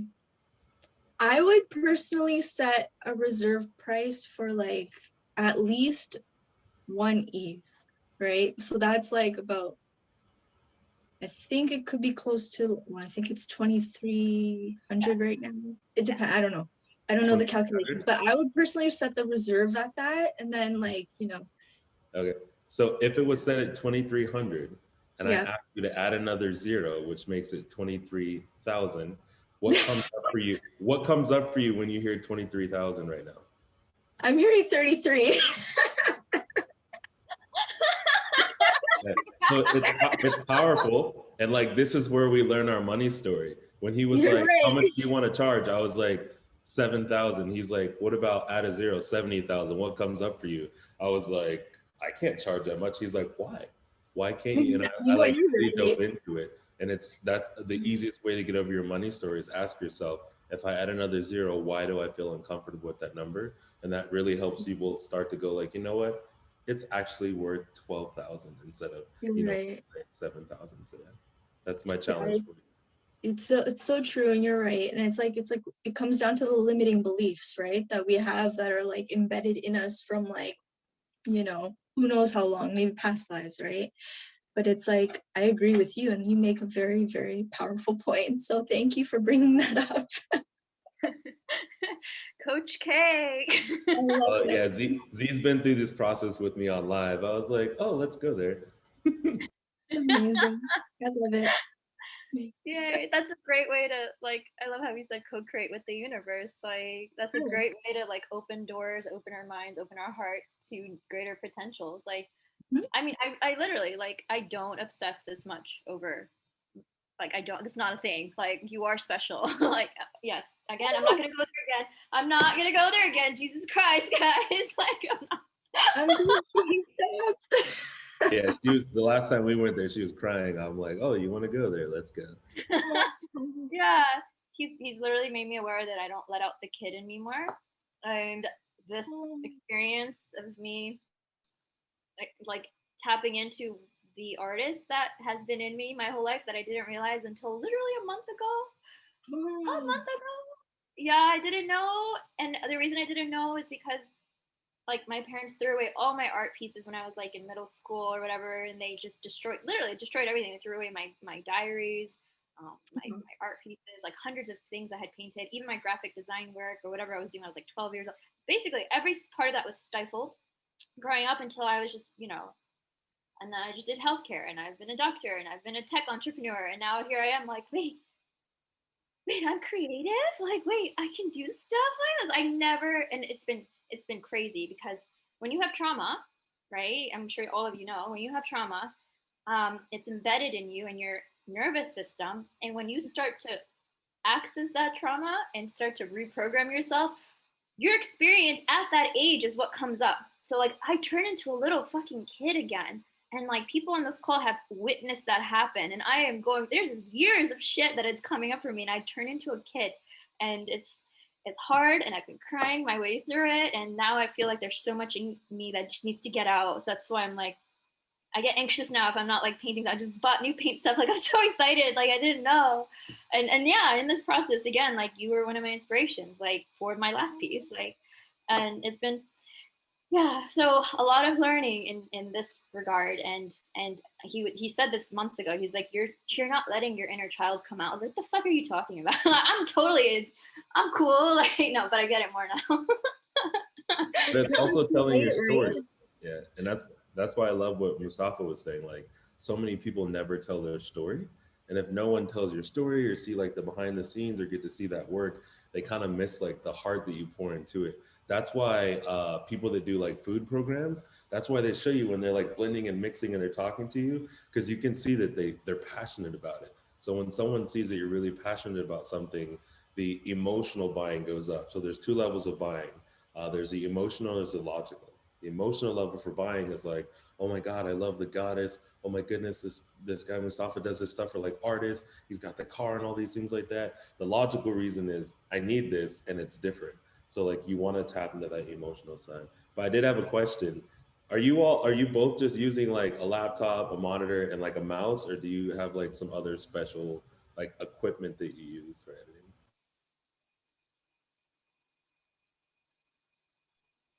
So I have a monitor set up here with, you know, my I have a GeForce RTX hard drive thing going on here. Just because the program that I use Cinema 4D, and it requires Octane. So you need to have that processor and like hard drive that's able to process the rendering. It depends on what you're using, right? If you want your 3D work to look more realistic, then that it requires the Octane or the Redshift or stuff like that, right? To be able to do that. You don't necessarily, like, just to start, you don't need all this stuff. Like you can literally just, you know, you can create a painting, you can take a digital scan of it and you can post that up and sell that as an NFT. Like it doesn't have to be anything crazy. It just depends what you want to accomplish, right? Anything, like even like, for example, I produce music too. So I use, you know, my synthesizers or my keyboards. It just depends on what you're doing, right? But you don't need any crazy equipment to start, definitely. But it really just depends. I mean, the most important thing is just starting.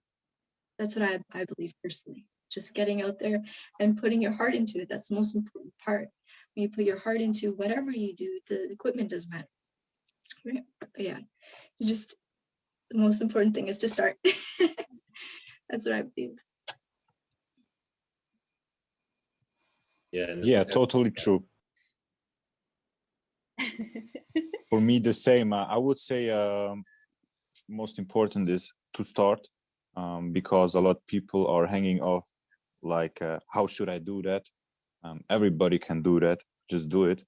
So I'm on my I used a laptop for a year, a MacBook Pro, and what she said with Octane and the part, it is like that. You have a CPU in your computer, like 2 cores or 4 cores or 8 cores or however, and these cores are like doing the math for the export of the picture. So in this new generation, you have the options of GPU. This is another kind of computer system of handling the graphic. So like, you know, from games, you can play games on your Xbox or PlayStation without waiting long time for a screen load and stuff like that. The game is working real time. So with a bigger computer and a better graphic card, you can work easier in real time and watch your creations in real time, and also render faster. So the export of an image on my MacBook or my laptop before was like, if I exported something for 1K, and I wanted some good resolution, and inside was a lot of materials and maybe subsurface and stuff, I needed like 4 hours for the render with my CPU on my MacBook. So the MacBook was rendering 4 hours, sometimes 8 hours, sometimes 12 hours, depends on the session. Today I have a bigger computer with more power and oh shit, sorry, I get a call. And this computer is working faster, so I get my renders now in like an hour and a half hour, depends on how big quality I need. And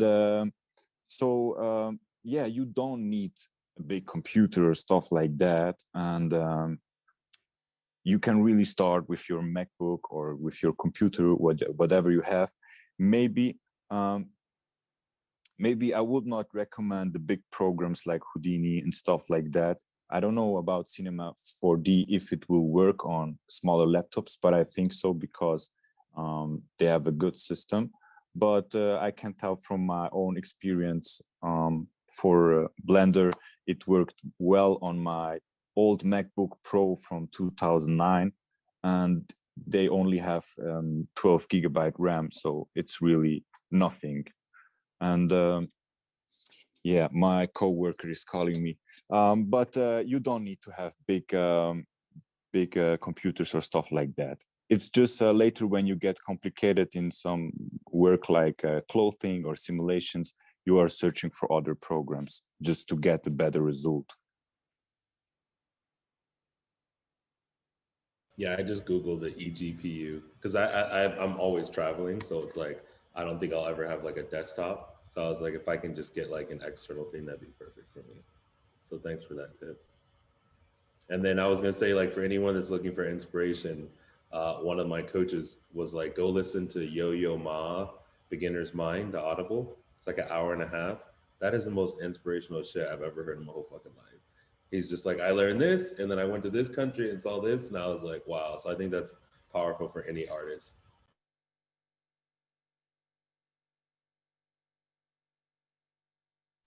That's amazing. Thank you.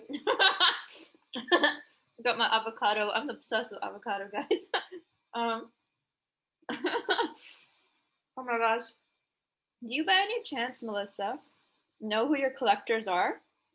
Or like what they want to do? Do you think they're gonna be like hodl? They're gonna like, I don't know, save it because you're gonna be blowing up even more, obviously. So Actually, I did connect with my collectors. The first one that I connected with, I received the email saying that he collected it, and I was already following him on Twitter, so I knew who he was because he had the same username. So I kind of like put two together, and then I just kind of like made like a little tweet saying like thank you so much, and you know, just, and then we made that connection, and then he sort of joined because we have this group on Discord and that I'm part of in the community, and he joined our group, and then now we kind of like, you know, we're buddies or friends, and then another one just messaged me after he made the purchase because I didn't know. He messaged me on Twitter saying, "Hey, I just bought this piece. Thank you so much. It you know, makes me feel like a moment of mindfulness." And I'm like, "Oh, that's so beautiful," because I incorporated binaural beats frequencies into that piece and stuff, right? And so it was really nice. It was nice. It was nice to receive that message. So I feel like it's nice to have that, you know, connect with the collector, right? It's, you know, it's nice to have that connection. And I don't know what's going to happen exactly with my pieces in their collection now, but it's exciting, right? Because it's all a new process. So I don't know what's going to happen, but it's interesting. like, it's so exciting. Like, honestly, I'm so excited because, well, my background, like literally the platform is for artists to be able to find each other, collaborate, co-create, Yeah. and and just like grow their impact, their outreach, their value. That's something that Mustafa is doing literally with his team of artists, like unknown origin, because apparently when someone purchases something, or a brand or big brand or a collector sees their work, they see everyone's work. So whoever brings it in, like lifting each other up together kind of thing, which is amazing. The Right? community is so important. Yeah, it's Yeah. it's beautiful, and it's beautiful to have that connection with other artists, right? Because we share that similar vibe, and it's so Right, but like, important. there's no social media, social experience platform dedicated to this. This is where Vivio is stepping in, actually. Exactly. You know what actually would be amazing is it would be so cool if you could somehow incorporate NFTs into Vivio. Yeah, we're gonna do that, but like, it's gonna yes. It's just gonna be done in a way that's empowering artists. That's the most important thing for me, because a lot of people just want to get on this hype and then like kind of constrain it. So these platforms, they're all like their own little hubs where you are constrained to their platform to be able to sell, and then they take a cut, whatever, gas you, whatever the fuck ever. I don't want to be that platform. I want to be the platform where people can literally meet each other, create, and even go on other platforms to create that purchase. But even like showcase their art, right? Yes, I want to showcase the art. So, and this actually can be helpful because one of the questions I have for artists is like, do you have any fear around art theft? Like, do you like someone can screenshot it and pretend to be you on a platform and you have no idea? Something that my co-founder and I have been discussing is aggregating all of the NFTs that people are using on all different platforms, and the artist profile, the legit artist profile, is on Vimeo because that's what it's catered to, is the artist. And so if somebody wants to check legitimacy, it can be done there. At the same time, you can find, if we start to aggregate all the data from different platforms, we can see if your art is being used on another platform too. There is easy API and AI, that can be used to scrape that type of information. So that's something that he and I are discussing, and it's literally fundamentally coming from a place of how do we empower artists. And something that really makes me upset is like the idea of art being stolen, and this is something we've come up with. So yes, we do want to empower people, selling their work in NFTs. Do I want to be the person where we mint NFT? I don't think so. It's going to be a different angle.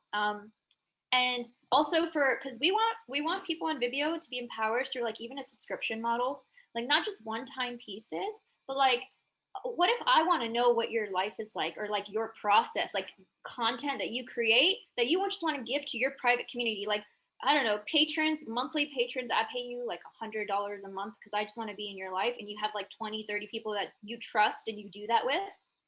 And then you have private vibes on Vimeo. Like that's more of something that Vimeo wants to help empower people through like legitimate tribe creation. So you have this like, I don't know, like a community that has your back and like that vibe with you and you vibe with them, and like that's it. Like, so we're really hardcore about community creation and empowering freedom of expression.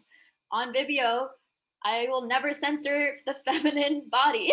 Like, do you know how crazy? Like, I want to be naked all the time, and we're scared. We're scared on these other platforms. like Katara, I love you.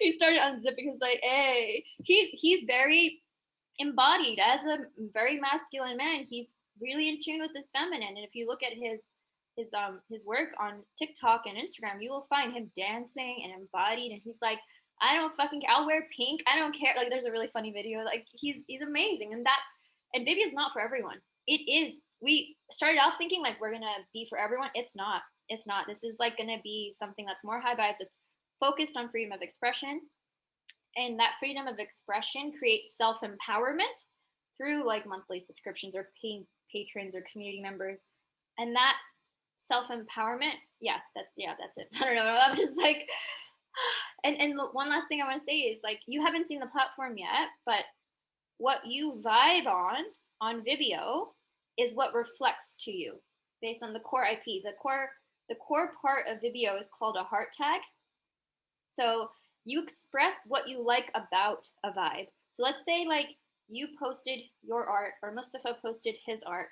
People respond via video.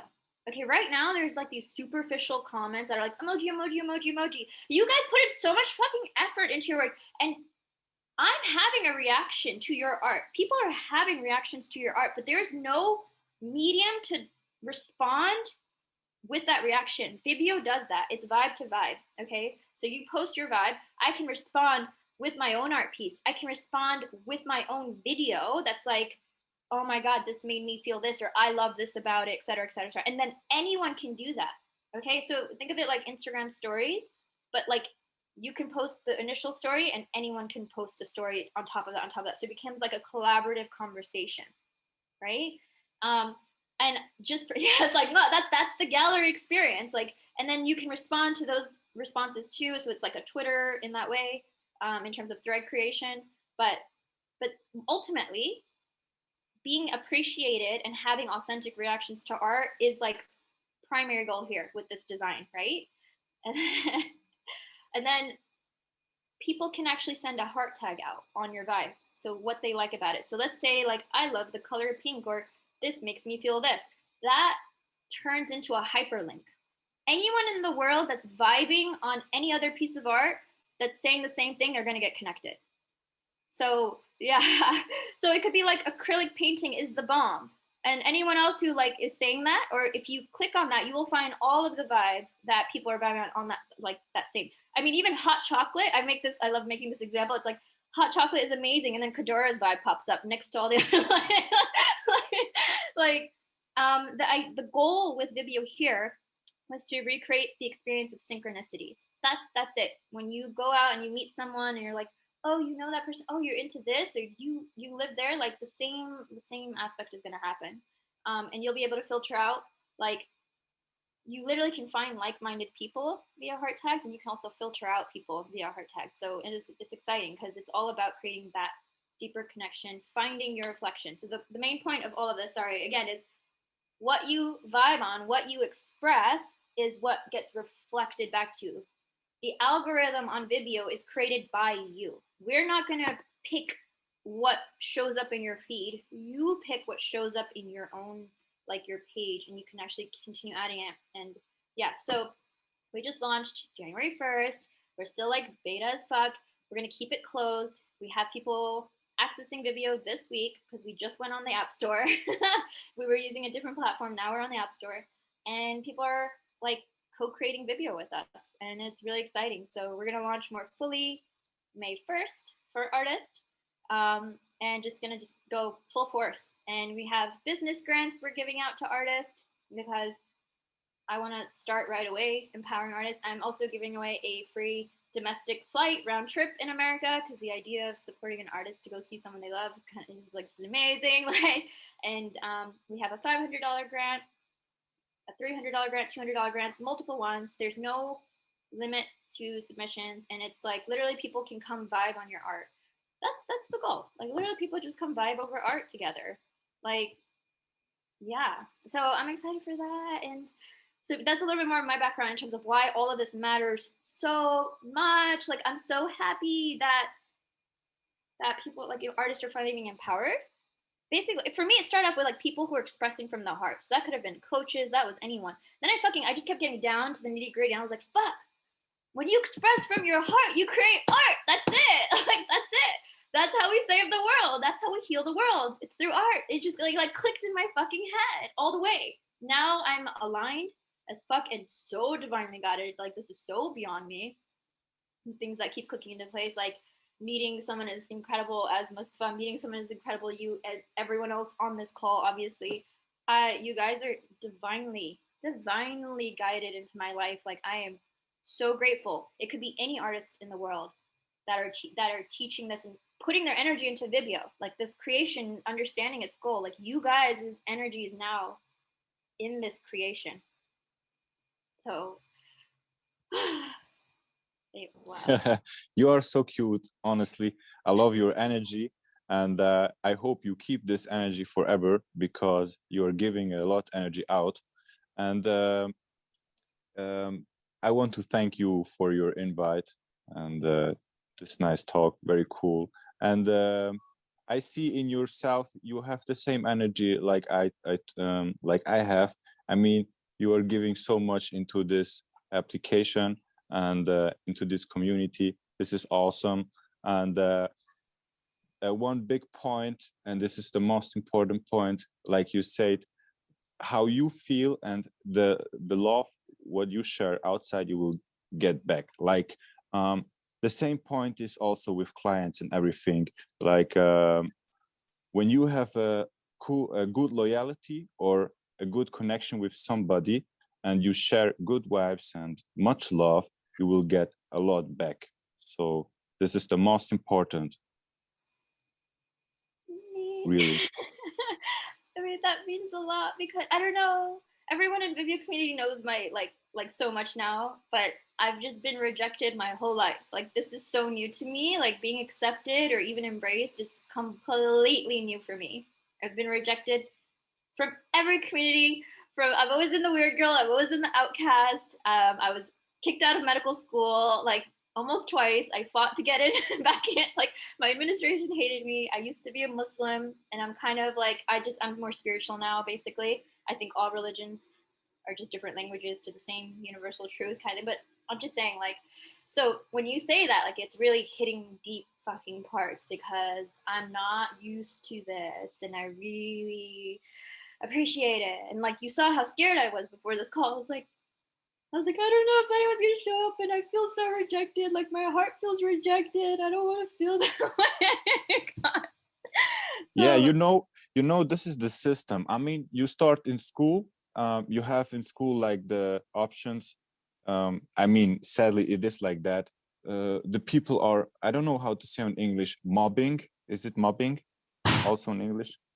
So yeah, the people are talking bad. I mean, one kid to the other kids and making some jokes and so. And yeah, you have like you just let the other make jokes about yourself, or you also make jokes about the others. So you're always in this system, and then you get into a job where where you again get to a system. You need to work more, you need to get give good results. If you are sick or not at work, you are already you get bad, and the worker is not I mean your boss is not happy with you and stuff like that. So um, with the years you getting more and more into yourself. So what you reached now, you just reached the point where you accept yourself, and now you are doing what you love, and that's why you are happy, and that's why the people who are connecting with you also happy. I mean, same like me, and I think I'm talking also for the other guys. And yeah, I mean, the start is always that. I think everybody had problems in his childhood and as kid and in school time and also in job. So um, everywhere where you are in the system, you get in the same problems, because you need to be in this kind of path the other goes. Because if you go another path, everybody is like, what are you doing and why are you doing this and stuff like that. But like you see now, you are in a, how to say, maybe it's the age, I'm not sure, but you are in a time or in an age where you can connect with people and be yourself and get that energy back which you are sharing with the people. So never mind, you are on the right way, and don't feel rejected, or how to say on English what you say, um, don't do that, because you are such a cool human, and there is not much people like you, and it's very cool what you are doing, and that you are trying to connect so much people together. This is really such a big respect for all that what you do. So never worry about that. I don't know, that people are um, thinking that you are doing something wrong or whatever, because when you know it feels good, it is good.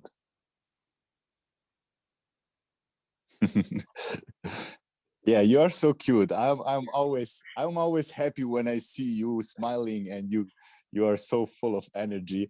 I wish there was more people like that. And you know me, I'm sending so much emojis and stuff like that, because um, I like that, sharing this kind of feelings with emojis, because just the words alone aren't that strong with the emojis together. So I like this expression, and more I like people like you and the guys in this group who are like with such a vibe and sharing that. That's very important in this time where the most of us are alone at home or just working all day, and you know.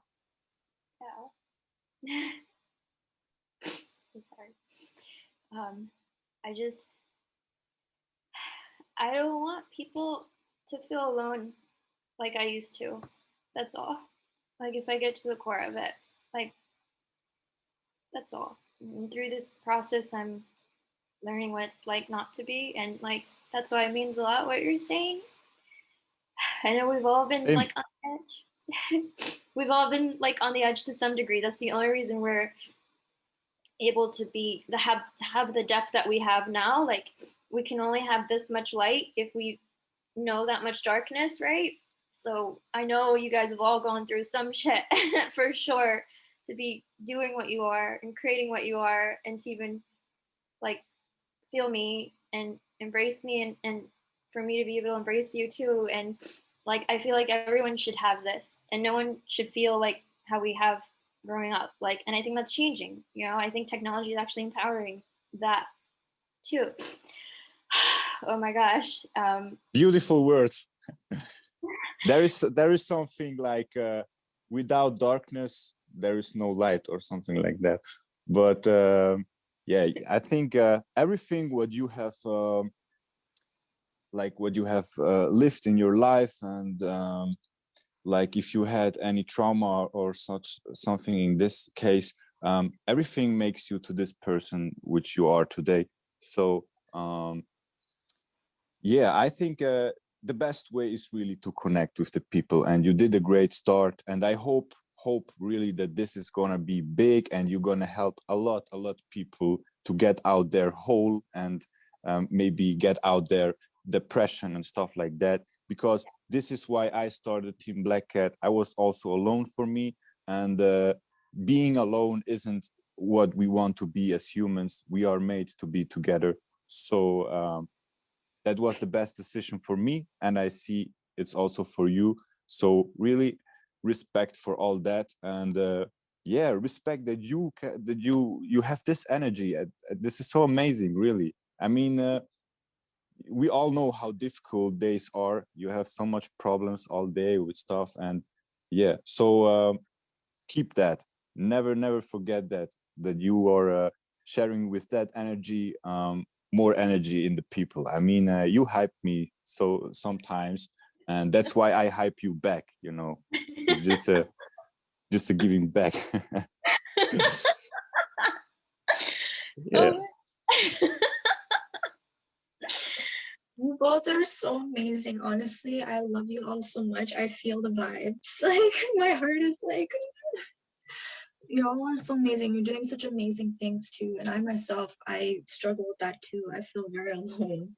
But it's through the art that like we kind of connect, and we feel that connection, you know, to source, to the universe, to all of us here right now in this little room. It's so amazing.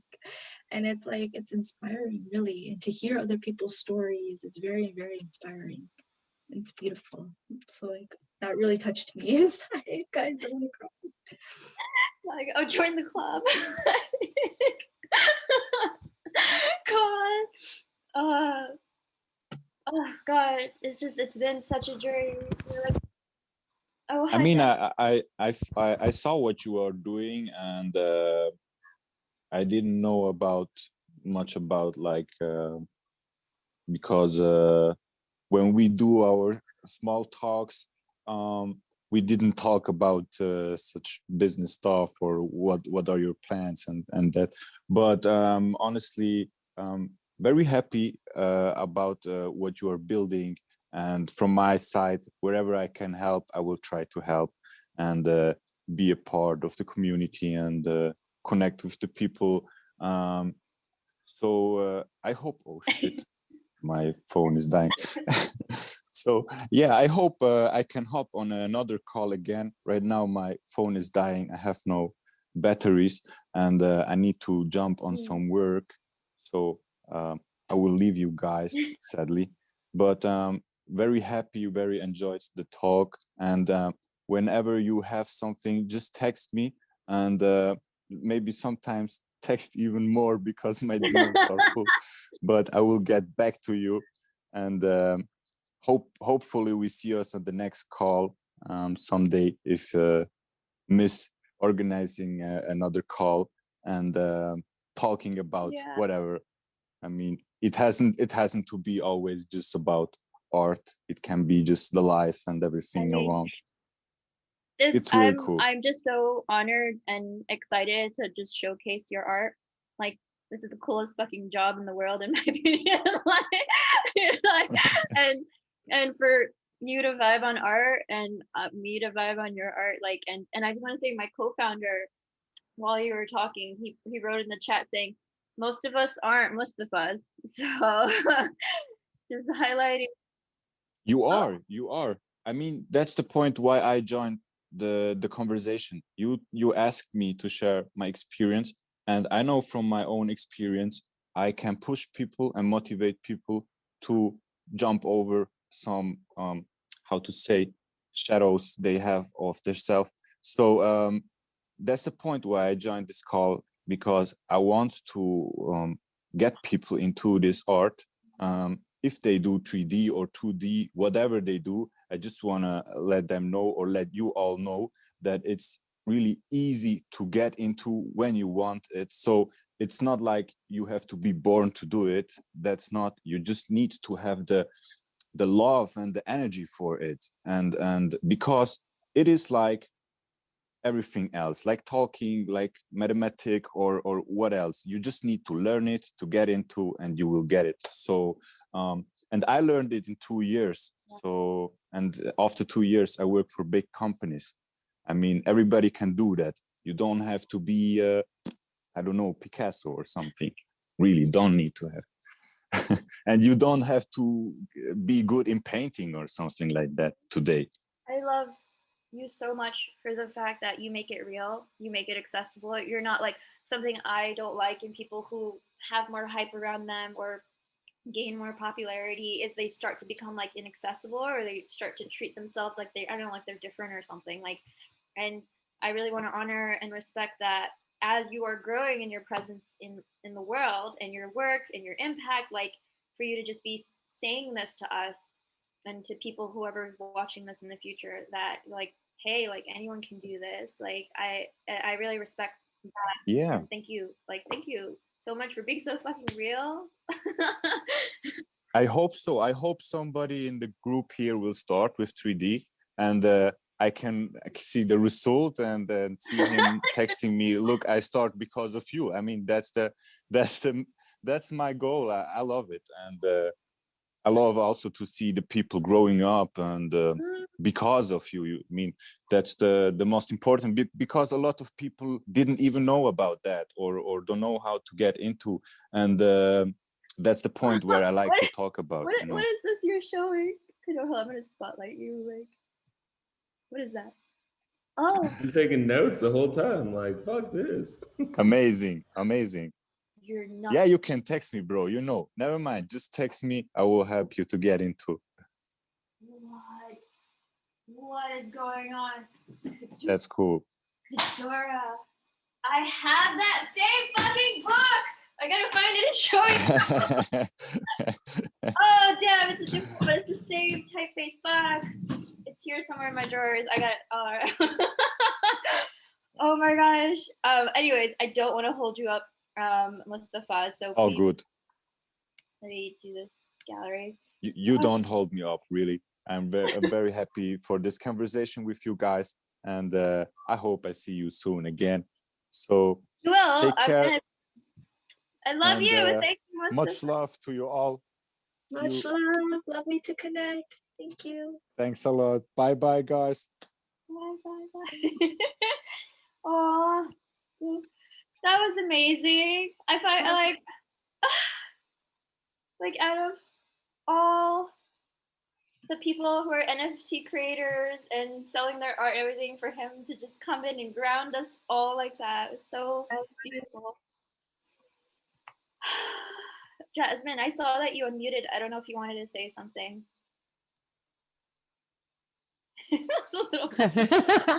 I was just gonna add some tears to your crying cake you were making. So, yeah, back when I was a teen, I started really drawing.